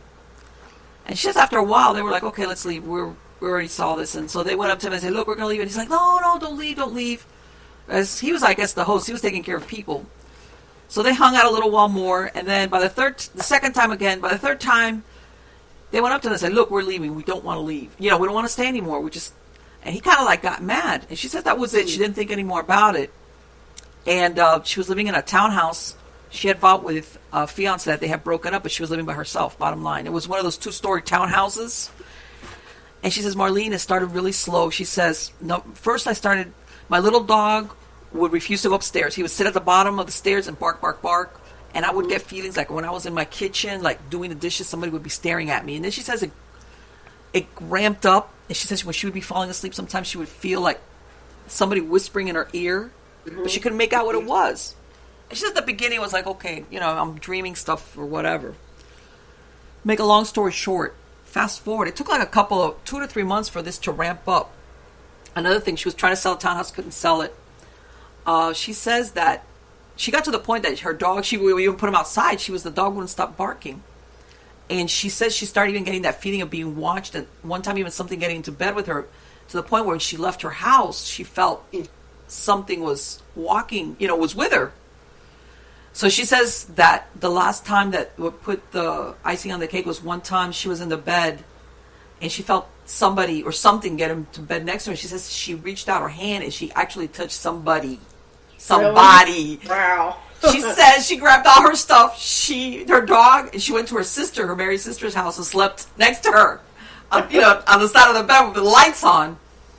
And like about after a week, through a friend of a friend who was into, medium spiritualist, they said, they kind of had a mass and they kind of said, well, you know what happened? This is a guy who's a discarnate who's in love with you. He wants to be with you. And, they kind of said that other person that, when you went to that that party, he sent this guy after you. Like, he was mad. So he sent this guy to, like, hang out with you. And and he didn't want to leave. He goes, no, I'm not going to hurt her. I just want to be with her. And they kind of like got him to go on. And I guess the point of my story is that sometimes people go to places, either cemeteries or things like that, out of curiosity. And then they get a big problem that doesn't happen from one day to the next. But she had told me, she goes, Marlene, before that, I was afraid of telling my mom and my sister because I thought, I'm going crazy. I'm feeling people looking at me. I'm hearing stuff when I'm falling asleep. And I really thought something was wrong with me. It turns out that wasn't the case, but it's, cautionary tale that, that if you're not careful, you don't have the proper protection. And I'm sure you guys know what it's like, when we're talking about protection or spiritual protection, that there's nothing that'll mess up your life and start feeling like things like that. So let me ask you something. If somebody wants to get a hold of you guys, because you're up in the Orlando area? We are right in Orlando. Okay. Southwest Orlando. And how far do you go out if somebody wants to get a hold of you guys? We went as far north, almost into Jacksonville. We went all the way down into Hollywood, Florida, Fort Pierce. Okay. The West Coast, over in Tampa. Like Central Florida then? Yeah, pretty much. But, we'll extend out. If we went up in a little town called Stark. It's almost up near 10, yes. I-10. Like the end of Florida. It's like the end of the world. Where they have the maximum security prison? I'm sorry, but that's what I think of. You found Waldo, though. We did. Yeah, they okay. Then it's all good. There's a big sign that says Waldo. We found Waldo. It was Waldo, Florida. We had to take a picture. Hey, you know what? Yeah, stuff like that. You only find them when you're on a road trip. It's like, what is that? Let me ask you, because I'm going to put it on the credits of the show, but what is your website address if somebody wants to find you guys and send you a message or something? You can pretty much just use any search engine and it'll just type in Blood Moon Paranormal. And it usually will bring us up, but our actual web address is bloodmoonparanormal.yolasite, YOLASITE.com. Okay. And we're also on Facebook. Okay. And you can find us just about it. Yeah. Okay. We're easy to find. Let me ask you something, because I also get this question. Sometimes are you open for anybody that lives in that area that wants to join your team? Definitely. We have people that like to do ride-alongs just to see what it's like. Oh, that's great. To travel with an paranormal team, see what they get to. They get to use the equipment and just try it on. Investigator with us, and we have people that like to do that, but they usually want to join, and it's we're pretty open. I know a lot of teams are closed. But, they have to start somewhere. So, sure. We train right on the spot, and, So, well, you always have, whenever you get investigations that way, you always got somebody, because, sometimes not everybody can make it on certain dates, I imagine. So that gives you a chance to always have a full team. But I think that ride-along idea is fantastic. Let me tell you, that is a great idea, because number one, it lets them see what it's like, and we tell them. Yeah, and you can see how. The one thing that we tell them is, don't be afraid, because once you open up yourself to fear, you're screwed. Well, I imagine, there's, sometimes people, their imagination runs away with them. But yeah, and sometimes a lot of people think it's more exciting than it actually turns out to be also, if you've got some place that's very low-key occurrences, you can hang out there. People will go, this is real. This is real. I mean, we had an investigation over in East Orlando about a month ago, and the young guy that lived there with his dad, his mom and dad, he brought some friends in, and they were there. They came while we were there, and we were not really on a true investigation, but we had some of our equipment. Okay. And this guy had his son had experienced something that swooped down about 3:00 in the morning when he was letting the dog out. That was a big shadow thing, and it run towards him out in the backyard. Oh my God! Yeah, so we had to go there and figure out if he had portals or what was there. But long story short, he goes, "Can you come in the inside of the house and see if there's anything in here?" And we're like, "Oh yeah." And one of his friends had just passed and was coming through on the SB11, and some of these young guys were like, "Dude, this stuff is real," and some of them would run out the front door. Oh yeah. And it scared them. You could tell that, that this wasn't a joke, because they kind of look at you. Some of them do, like, "Are you a joke?" You're just kind of. Yeah, a lot of them, it's the other, when they actually have that. What was it? There was a team that I worked with them, and she went off. She was down here, like in Broward, and she went off to Carolinas. But when she was here, she was doing a museum. I can't remember what museum it was. And she says that it was one of those, I think it had 3 floors or 2 floors, but she says, we always made sure that nobody was by themselves on a floor. And she said that's what I try. Yeah, to make sure that they don't have, they're not by themselves. But they still just in case. And she said that they had this girl, she had been on maybe 1 or 2, and she said she was standing there, and she said it was really quiet. It's a museum, and there was another person, this girl, she had somebody tap her, like, on the back of the shoulder, like, tap, tap, tap. She went berserko. She said that she started to hyperventilate. She got so scared because it was one of those things, I'm going to do the paranormal investigations. And when she had that tap, it was, later on she said, no, you can tell it was tap, tap, tap. And she was standing, like, not close to it. They had to take her out of the museum and end the thing because first of all, she refused to go back in, and she was hyperventilating, and she was like, ugh. Of course, she never did any more investigations, but some of them, the reality of it sometimes is like, okay, this is for real, okay, maybe this is not what I want to do after all. And we've had quite a big turnover, trust me, but he's been with me since day one, and another one. A couple of my team members, they've been with me for a while, and we have people that come and go, but schedule changes, things like that, which that's fine, but they're on reserves, if we need to get a hold of people. And that's the thing I'm sorry, John, go ahead. We were doing a client one in his house at night, and we had the spirit box out, and I asked, "Is this Grandpa so-and-so?" And the answer came back in this very creepy voice, "No." His son, before the words came out completely, was down the street. He went hell no and ran. And he was out the door down the street. He was so glad. It was like, you know what? This is not the scary movie where once you get up and, the theater lights come on and you go home and it's over. It was just a movie. I was really, No, this is for real.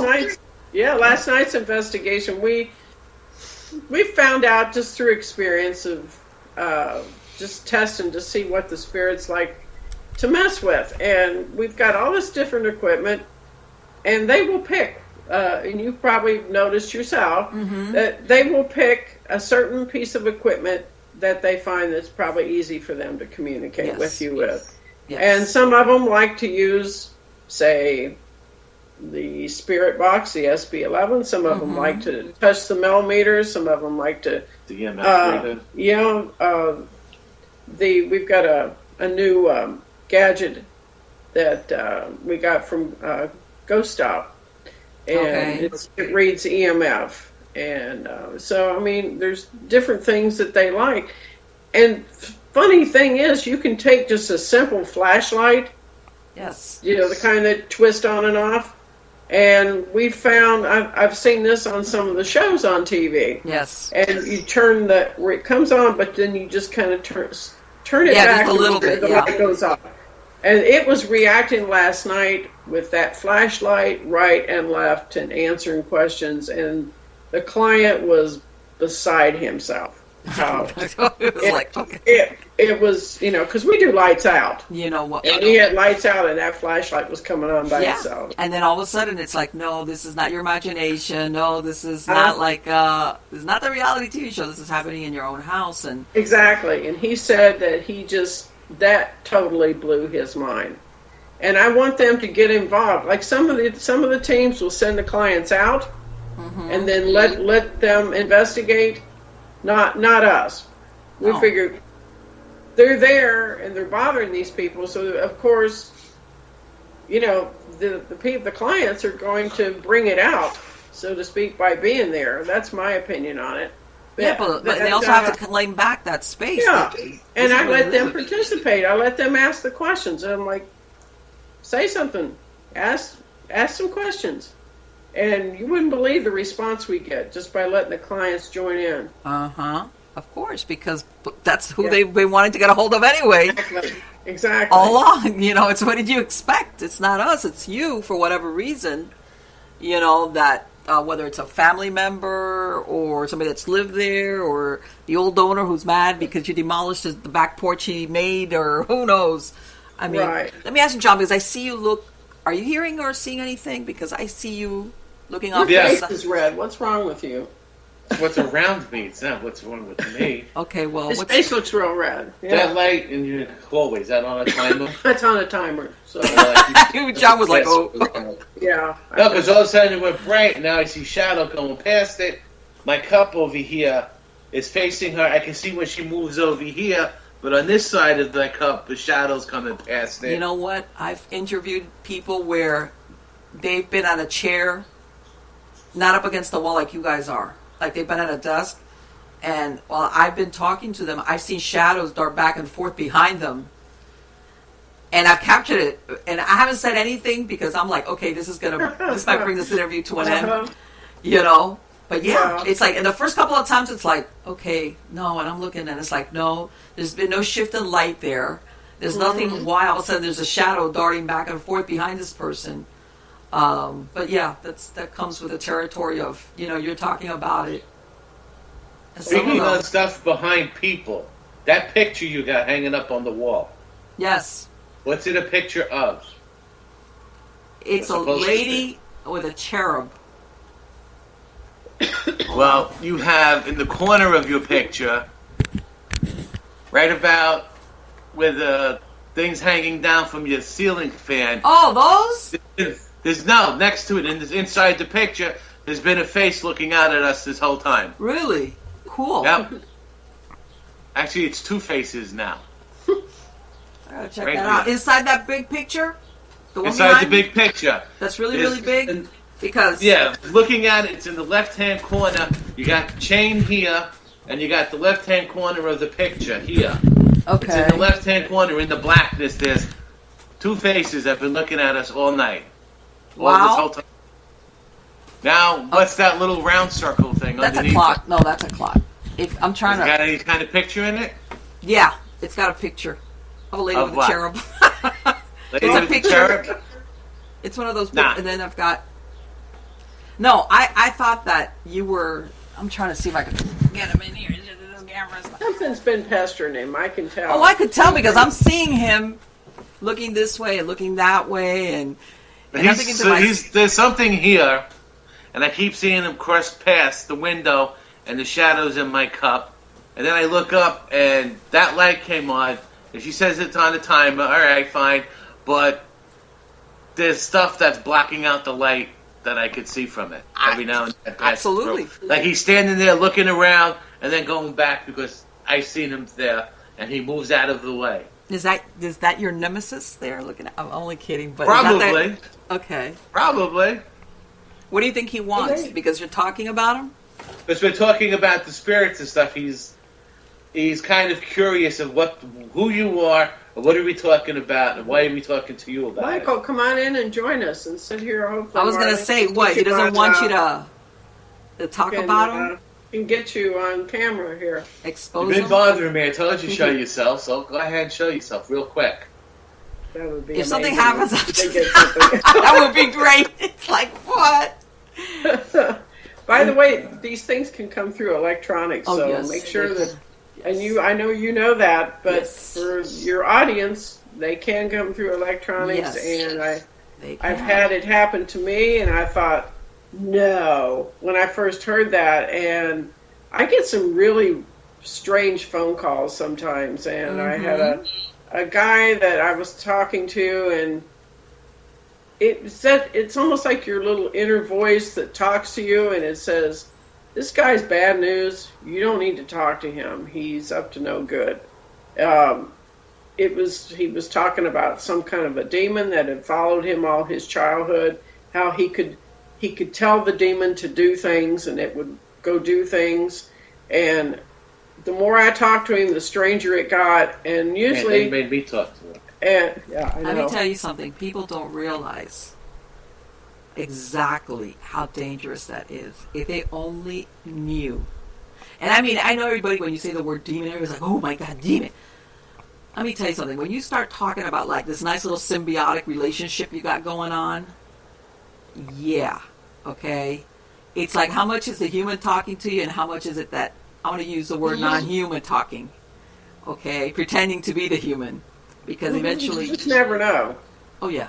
Eventually, you could end up with a full-blown possession, because that sounds almost like when somebody voluntarily gives over for the possession. You know what I'm saying? It's not like, takes over little by little. It's like where this person has actually said, okay, invited it and agreed to the takeover.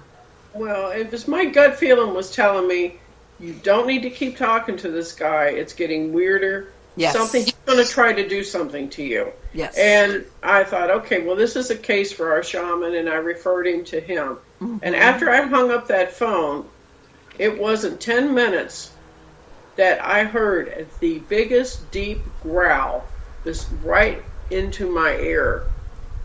And it was it was so, I don't know, it was something that almost felt like it was evil. Is that You're stealing my thunder. Just a minute. And let me tell you something. When you said earlier in the interview that thing about the growl, that I said I got a shiver over here, I haven't felt anything else. Okay, and after a while, that's what I'm saying. I know that whether I caught it on audio or not, I know that there was something there because I felt it on this end. And as soon as you exposed it, for lack of a better word, or felt it, right? It was like maybe it was keeping in the background, but it was like, oh, wait a minute, I've been outed, or you felt me, or I'm here, or whatever the case might be. So yeah, I think you do have somebody that hitchhiked home with you guys from last night, or with John. I'm sorry, not you, John. Well, the thing of it is, some of John's things stay here. I know. And then they'll go home with John. So, yeah, and then I've got to deal with it. Well, see, the thing is, though, that maybe they hang out there because they'll know eventually we're going to be able to get back on and, and converse with him or something like that. It's a wonderful thing for them.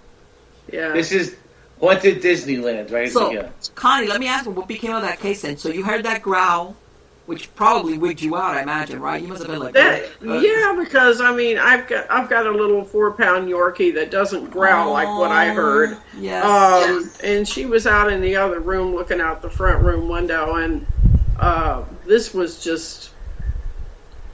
the feeling that I got from that is that it hated me. I had never felt such pure hate in my life.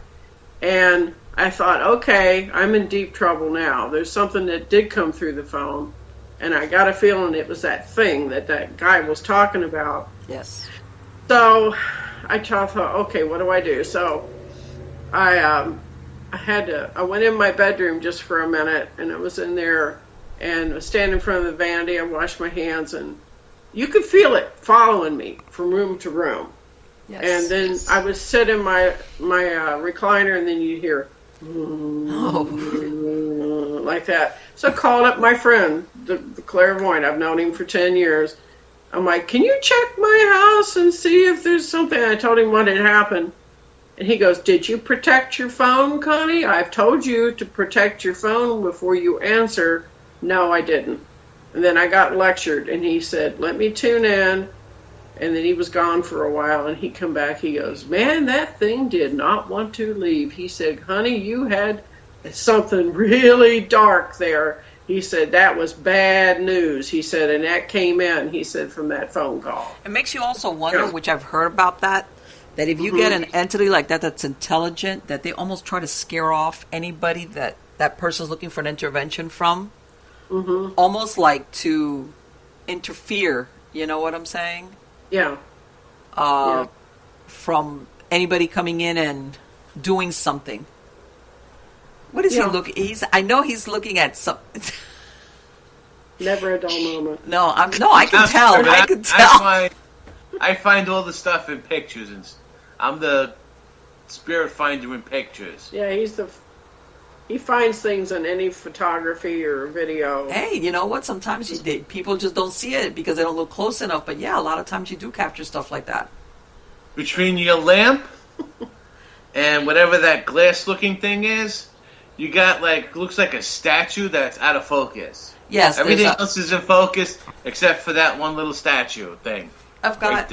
Let's see. I'm trying to think what you could see. Out of focus. Okay, I've got. Let me see. I've got. Yeah, because you know what it is, and I don't know how much you can see. The lamp that I have over here, it's actually the base of the lamp is a statue. That's out of focus. The lamp I can see clear as day. Okay. The thing next to it I can see clear as day. Okay. That statue has like a haze around it and a black shadow behind it. Okay. Poor Marlene. Thank you. No. I'm sure you were thanking him for that information. I'm leaving you with stuff. But you know what?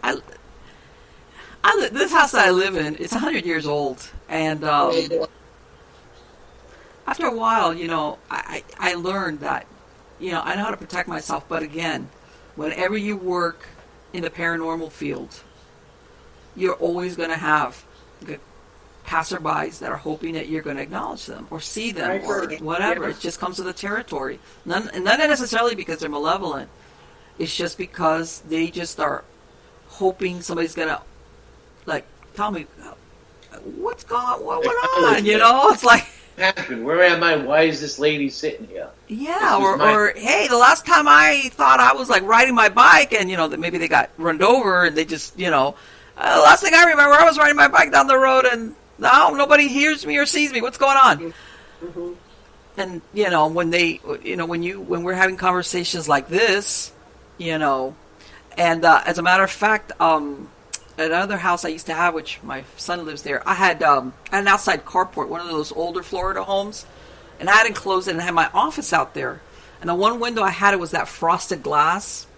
Okay.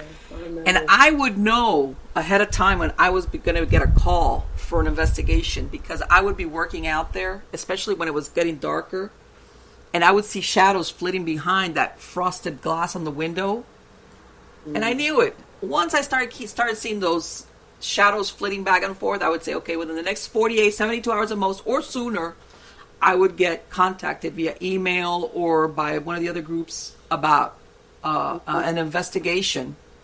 And it was like they know ahead of time when you're going to be doing some type of work along those lines. I knew it. It was like a dead giveaway. It's like, okay, sure enough.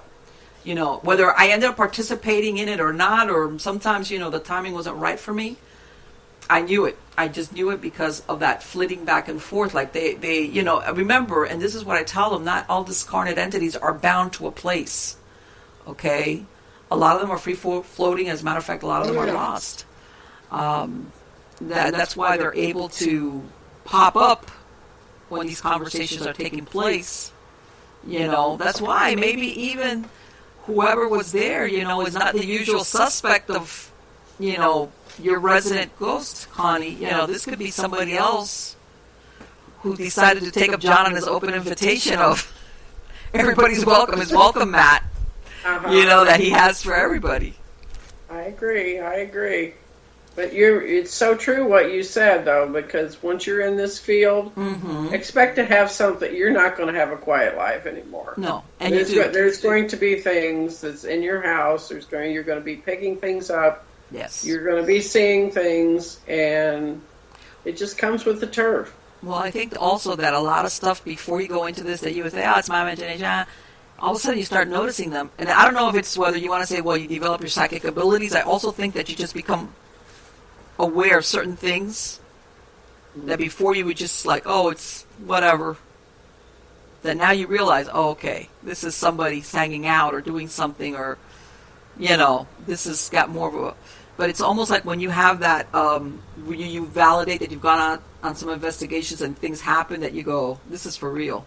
So, you know. Yeah, and I found the more that I do this, the more psychic I'm becoming, because of this Newport Richie investigation where all the prior teams had come in and left that didn't want to get out of the car. Right. They got out and got back in the car and left. The backyard, when we walked back through there, that it hit me that I was walking over somebody's grave back there. And was that the source? Was that what was causing that some people just wouldn't even get off, they'd leave? Well, was it that? Or come to find out in that area that there was a battle that went on between some soldiers and some Indians. Wow. And I was even picking up the Indian name. I mean, we crossed them over out in the backyard before we even went in the house. And I was even, a name was coming to my mind, and I said it. I could almost feel and vision him standing there. I seen him. Okay. You know, how you can see it in your mind that you know he's there. It's not like you're seeing it with your eyes, but it comes to you in your thoughts. Yes, in your mind's eye, yes. And so I seen him. You know, he had the long hair, but he wasn't. He was more like a brave, not anything like a chief or anything. But he was standing to my right, and he was listening to me, and I said, something told me, tell him to go to the Great Spirit. Mm-hmm. And so that's what I said. So, and when I mentioned that to our shaman, he said, good, I'm glad you did that. Because he said that way he understood what you were talking about. Yes. That same investigation, as I walked past that line, I felt like all of a sudden, out of nowhere, was a sharp pain, like I was either stabbed or shot, which coincides with the battle there, that whoever it was either stabbed or shot, and it was through the back, because that's where most of the pain was, and it was hard to breathe and stuff, and then when he crossed over, it left. Let me ask you something, John, because I'm going to tell you something. You sound very much like you're a physical medium. Have you ever channeled? Or has somebody ever jumped you and gone and started talking through you? Not physically, but I've gotten with it. They feel like that lady in that one house. I got what she felt. She came in and gave me what happened to her, how she felt, how she wanted to leave, but she was afraid of where she was going, and how somebody was lying to her that if she crossed over, she would go to hell and it would be awful, and that's the place that everybody tells you about. And I came down, and they looked at me, and they go, well, what's wrong with you? Because I was sad. I had this very disturbed look, like I was distanced from myself. It wasn't me, but it was somebody that gave me the emotions that they had. Yes, that's what I'm saying. I think you're a physical medium. I'm surprised that you have not actually channeled an entity. Well, now that I'm you've really told surprised. me that, I mean, they've come close to the point that you're saying you're feeling the actual physical, you know, their pain and their, you know, that some people hear it. And I tell people sometimes one of the things I have is, not all the time, but one of the things that, and some people say, well, it's a demon, and I disagree. One of the things that you'll see with, when you really know that you're looking at somebody that's passed away, is they won't show you their face fully. They'll either show you the side or like the curve of their face, like when it's very difficult to see. And if you do see them full frontal, it's really disturbing because their eyes will be really wide and they don't blink. Yeah. Okay? And you know when your face has no expression, which by the way, no living human being can replicate it, because they're really trying hard to manifest. And it's almost like the emotions that we have in our face when we're alive, they can't. And so they look at you with those unblinking eyes, no expression, which is creepy, really creepy. That's how you really know that you're looking at somebody that's passed away, because no human being can have what I call a dead face. No expression, and the eyes, no blinking, And that's one of the signs that you have. That. Yeah, that's good information. When we were in Port St. Richie, I think it is? Newport Richie. Yeah. We had one of the team members was saging the backyard. And she went by the tree where she had felt the grave was. Right. And as she's saging, I happened to look down, and standing next to her was a skinny old guy in a flannel shirt. Okay. That was there for like 10 seconds and then disappeared. I looked and I was like, who's that? And then it was gone. And she was back to her again. She was getting pushed back there too, remember? Yep. But there was this skinny old guy, white guy, seen the side of everything, but didn't turn around to look at me. Yeah. But I seen him plain as day, full body, like he was real human standing back there. Yeah, and that's how you can tell a lot of times. Very few of them. Who went back there with her? Mm-hmm. And as they said that, he was gone. Yes, and it's like almost like, exactly, like for a minute there, you're thinking you're really seeing like there's somebody else next to her. Like, who is that? Except he's not there anymore. Like, okay, nobody can do a disappearing act like that, you know. And that's usually the way it is. It's not like, and it could have been, for all you know, that could have been the guy that I remember one time. We did an investigation, and turns out that outside of the yard, that the spirit of a little old lady that used to live there a long time ago, and she was really into like her fruit trees and her gardening and all that other stuff, and she wouldn't go outside the house. She didn't care for who was inside the house. And believe it or not, and that's what I found, we communicated with her with the dowsing rods. And I find sometimes that when you have entities that are a little bit older or not so much into the more modern stuff, they communicate really, really well with basic tools like dowsing rods. Okay. How do you do that, Marlene? It's really difficult because when you start asking, basically you're limited to yes or no answers. Okay. You can't, cross. Let's say you set up a yes or no answer, either crossing or steady. Okay. And let's say you go out there and you got to ask questions which are either answerable by yes or no. Okay.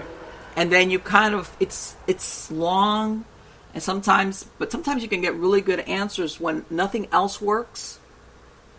And like I said, I've seen it work usually on people that passed away when they were older. And she gave me, I even had somebody say, ask her if she's, so-and-so. And I said, is it yes? And she described herself. And later on, the homeowner, he wasn't there. I was out there with another team member in the yard. He says, yeah, that lady, she used to live here. She died here, as a matter of fact, but she was living here for like a really long time. And as a matter of fact, all the fruit trees in the backyard, she had planted them. Oh. And she was saying how she was in there, but she wouldn't go inside the house. And she said, and I said, is there somebody in the house? I mean, that's what I'm saying. It's long, it's yes, it's that, or, or sometimes, if you're trying to find out, like, how old you were or how long ago, you do it, like, in 5 or 10 year spans. Were you alive during, from, let's say, 1970 to 1980, yes or no, and then yes or no, and then yes, and then you narrow it. But that's worked really well when other, like, electronic stuff Okay, we may have to try that. Yeah, if the dowsing rods for me, it's great. And later on, when and I've, like I said, I've done sessions also where we've validated. In other words, I'm asking stuff from that entity supposedly that there's no way I could have known. Like, it's not from me. And then the person said, yeah, that answer is the right one. And I wouldn't have known it. I'm like, yes, no, whatever, it's coming through. So it's a good tool to have, especially like, plus your body. Like you said, after a while, your body attunes to when you feel energy. That. Oh, yeah. I like to change seats so this way you could be in the He's camera. sitting beside you, John. Mm-hmm. Who's sitting I'll beside you? move over and you can sit here as long as you show yourself. Who's ever in here sitting next to me? Really? Bothering me. Yeah. Okay. All right. Is it Michael? Probably, because he's always around. And like I said, he's curious. Get over here and sit and show yourself. You want We to know what you invited watch. him to join us. Well, you could get on film, on camera. Show That would be everybody great. that you're still around. Wouldn't it be something? We have a picture of him in one of her mirrors. There was one I sent picture to that. her. I sent that to her. Yeah, that she sent that. That was incredible. I saw that picture she sent me. The video is even more amazing. Really? It goes to that. Yeah, it's actually come. We paused it right when he appeared in the mirror and took a still shot, and that's what that came from. It actually is a video. Wow. Oh, so that what you sent me was a still from the video. It's what Yes. you're saying. Okay. And how often is it was that just a rare occasion, or have you been able to capture him other times on video or photography? We've caught him a few times on photography, haven't we? Yeah. Yeah, we have. You can see the outline and the hair and the face. You know who it is. Yes, I know who it is. It's very very distinctive. Yeah, it was. It's very haircut, and so forth. And do you think he likes being talked about? He loves to aggravate John Like on I the said, there's a little bit of investigations. hate. He will come through the SB11, and he'll say, "Hi, Connie," and you can hear he's got an accent, and you can hear the accent come through, and he tells me that he's there. "Hi, Connie," and then you. Thank you for not taking away the headache. And then he'll Maybe do you that remind him of several somebody times. he knew, John. I mean, Yeah, he'll do that several times, and then John will get annoyed with him to the point because John will be in there asking the spirit stuff, and what will he be doing? Making little wisecracks and stuff. Like wisecracks, touching me, making me yawn, making me heave. And you can hear him go, "Knock it off, Michael." Back. thank God Connie knows what this is about. Otherwise, she'd be like, "Oh, I got a problem." Yeah, and the poor other people are like, "What is he doing?" When it sounds like he's having a one-sided conversation, right? Knock it off, Michael. We were at one investigation, and I'm sitting in there with the spirit box and trying to get the response and everything. And all of a sudden, he decides that he needs to talk. Okay. And he's having a conversation with me. And I come out and I go, "Connie, your friend is here." And she goes, "What?" I says, "Your friend is here." And she goes, "How do you know?" I says, "Because I could tell the Australian accent." So it's like, you knew right off the bat. You can hear the Australian accent, yeah. And you want to hear something? Should I tell her about what I did recently? What did you do? Come on, no, you can't put it out there and not say it. No, don't add the whole thing. Just do part of it. What? I accidentally... Well, that you became... I'm an ordained minister now. Okay. Congratulations. And thank you. And I thought, well, that'll help me with my exorcisms and so forth. Yes. And so I thought, okay, now somebody's going to be asking me to do weddings. Mm-hmm. And so I'm like, what do I do? Where's the script? And so I found the script online, and my husband was sitting in there with me, and I thought, and it's got pretty much any kind of script that you want. You just got to have a drop-down box if it's non-denominational, it's Christian, whatever. And so I'm like, okay, well, let's see what this looks like. So I'm one of these people that like to prepare ahead of time so that I'm not freaking out when something, at the event. So I'm in there, and I'm like, okay, drop-down box. Okay, it says name. I'll put my name in there, Connie, for the bride. And then it said... so we got the groom. And I thought, well, maybe I'll put my husband's name for fun. I'll put the ghost name in. Uh-huh. Okay. And so, I thought, okay, so then I hit continue. And it printed all this up for me in a beautiful little thing that you could read. And I'm thinking, I wonder if I can get through this without stumbling and stammering around. So I thought, okay, I'll start reading it.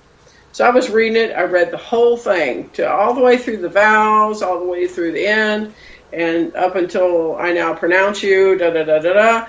And my husband looks at me and he goes, you're an ordained minister now. Do you realize you just married someone else? And he said, he's always hanging around here. So he said, what are you going to do? He said, those vows. Oh, you bigamous Jew. And that's what he called me.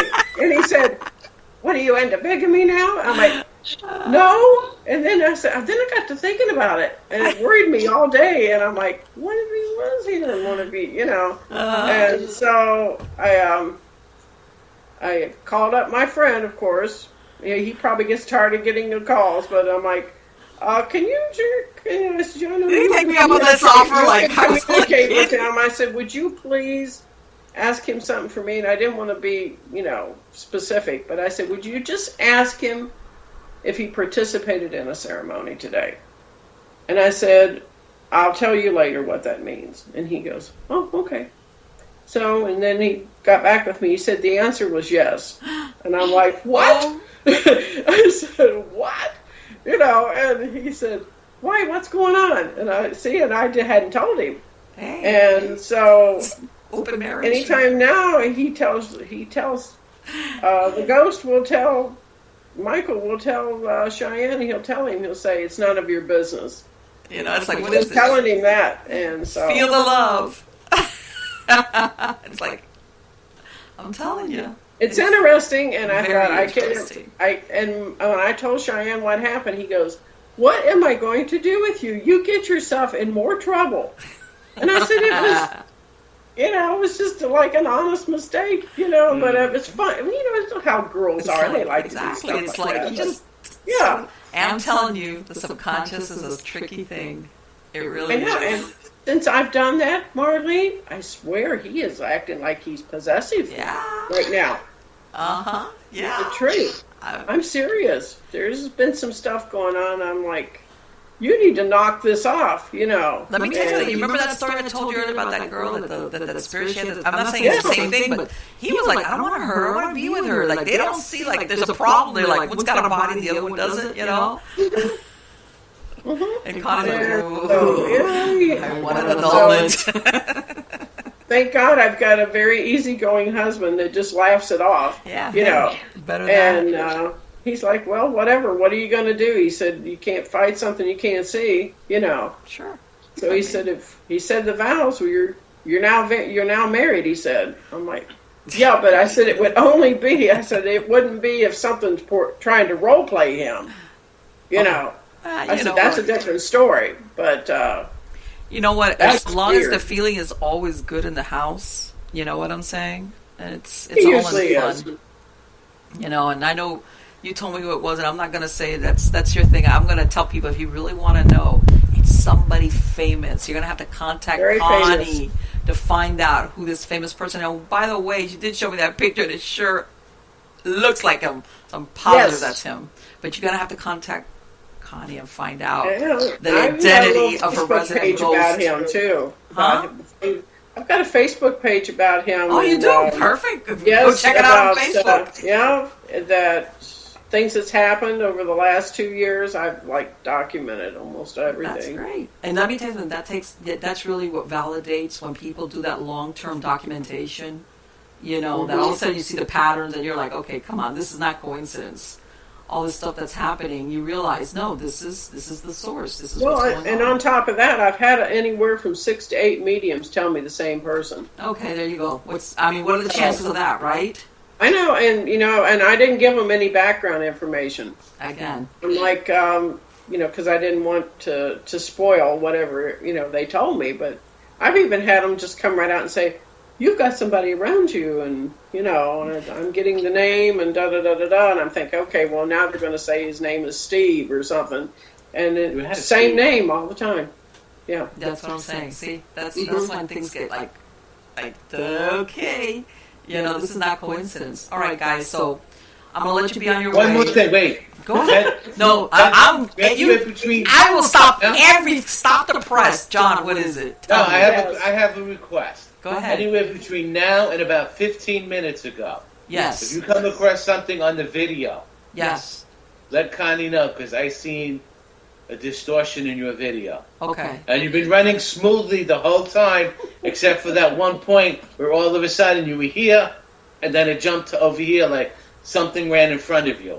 Okay. So if you find something, if it shows up, let her know. Yeah, because I do. I review the video once we're done. I usually review everything just for, just not because I'm looking for that, but absolutely. Yes. Because you've been moving like nice, and all of a sudden it was like...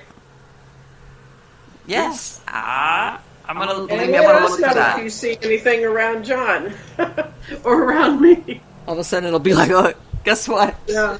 No, yeah, I mean, I looked, I see that picture in the back of the palm tree and the reflection, and I know, but yeah, they're all probably, sitting on John's shoulder going, hey, what about me? They're right here. See? Mm-hmm. All right, guys. It's been great. I loved having you guys on. I'm hoping you're going to come back on in the future.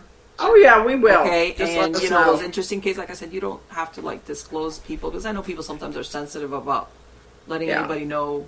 Not everybody wants a reality TV moment, but, we can keep it anonymous, and if they, you could talk about those cases because, like I said, not... everybody, they have these investigations of all these landmark locations or the same old places, and a lot more goes on in people's houses, like everyday people, that the not famous psychic teams or paranormal teams run into. Right. Then all these places that, like the prisons and the sanitariums and it's like, okay, of course you're going to have discarnate entities in a prison and an insane asylum. Right. Right. But, people just need to reach out to us and... Yes. Let us come out and just validate what's there. Yeah. You're not crazy if you have something. A lot of people tell us, I feel like I'm going crazy. I'm afraid to say anybody because they'll think I'm crazy. I don't want my neighbors to know because then they think I'm crazy. Uh-huh. You're not crazy. Yes, and believe it or not, despite what people think, there's people who still think that's like there's a stigma attached to it, like exactly like what you said. People are going to think I'm crazy, especially if they've come from a background where they normally have not believed in stuff like this, and then they start having their own experiences, so they've kind of painted themselves into a corner about going to anybody else and talking about it. Because they're like, I was the one that maybe a few years ago I would have laughed or made fun of anybody saying that they were having these experiences, and now it's happening to me. So... But like you said, they need to, at some point, and one of the things, and I don't know, I'm sure you guys do it, which I would do it with anybody that reaches out, is that I keep your confidence, you know what I'm saying? Definitely, yeah. I mean, to me, it's ethically, like, if you're going to go in somebody's house, and sometimes they talk about stuff that is very personal for them or their families, right? It's like, you're not going to have to worry that, and if I ever made reference to it, it's going to be in a way that nobody would ever know. Unless they give me permission to do so, that this is we're talking about you, So guys, again, I'm hoping to have you back on. I really enjoyed it. It's great. It's a fantastic interview. We've had a good time. Okay. Yep. And John here. Oh, John. I love John. Yeah. Go away. John is like a walking, talking vortex. Yes. Yes, he is. I'm getting a massive headache from them, and it's like, okay, it's over. Go away now. No, they're not going to go away now. They all want to. They want to become the one that you're going to talk about the next time you interview with me. Well, then they can come back then. But right now, go away. I don't need a headache. Next interview, you're welcome to come to my home and we'll do it. You got it. It'll be a date. Okay? You got it. No way. All right, that way guys. you can experience everything here. Yes. Come at night. We'll put you in the bedroom. Yes, we need to do that. I would love to do that. Okay. Okay, guys. It was great. Take care. And I'm hoping to meet with you guys pretty soon, okay? All right. All right. Thanks for contacting us, and you take care. Likewise. We really appreciate it. Bye, guys. Bye. Have a good weekend. You too. Hi, everybody. Okay, that was a fantastic interview with John and Connie from Blood Moon Paranormal. And as you can see, they have experiences, first-hand experiences since they were children. Along the way, I'm sure stuff that they didn't remember we couldn't discuss because if not, it would, be forever. But this is your basic paranormal group that works in the area, and they have just this very interesting cases going on as any of the reality TV shows that you see. Okay, and they even run into like what Connie described when she talked to that gentleman that seemed to have something demonic attached to him, who he welcomed, and she herself was like, I don't want to talk to this person anymore. Which, by the way, brings up something really important, which is people need to pay attention to their gut, okay, for lack of a better word. A lot of times when people, especially with spiritual matters, or they kind of dismiss their gut feeling about things. And it is my imagination. I think that's a big mistake. I think sometimes it's better to be safe than sorry. And a lot of times you'd be surprised. You are right, and there's no way to qualify it. You dodge the bullet, and sometimes you don't realize you dodged the bullet because you avoided it. And that happens. Sometimes you do find out afterwards. But again, when it comes to things along this nature, spiritual matters, contact with undead, or demonic, human, non-human entities, believe me, you need to follow your gut. And after a few times that you follow it and it comes through, you realize and that you don't need that actual concrete proof to know, I need to back out of this and look for the nearest exit. I hope you subscribe to my channel. I hope you like this video. I would love to hear feedback from my audience, from my viewers. Okay, I'm going to be bringing on Jim Smith from Alabama Bigfoot Society. I've got Kalila Smith. I've got a bunch of interesting people lined up. I'm hoping to do a follow-up with them where I'm going to go up there to Orlando and meet with them. We've got a lot of interesting people coming on, plus other things that we're going to be doing out in the field, and because I think that's really where it's at as far as the reality, not the reality TV, the reality of paranormal investigations and the impact it has on individuals and families. As a matter of fact, with what John does, I'm going to tell you right now, maybe he does it because he's done it for a lifetime and he knows how to handle it. But I warn against anybody giving open invitation to entities like that, because the majority of people I know, myself included, it would cause problems of gigantic proportions. So things like that, I think it's very few people, especially somebody like him that appears he's a physical medium, that he can actually feel things. You got to be really, really careful with that. Also, as later on, I'm going to be having another show that as you know, me and my husband Henry, we were on Paranormal Survivor episode 1 with our haunted IROC, and we're going to do a show on that because that's a whole nother thing that we got going on. Okay, where we got it running and now it's in the front, and you'll see the show. Yeah, that was 2 years ago. I think they aired a lot, that show on Destination America, or you can even go to our YouTube channel, and we have the clip of when we did that interview for Paranormal Survivor about that.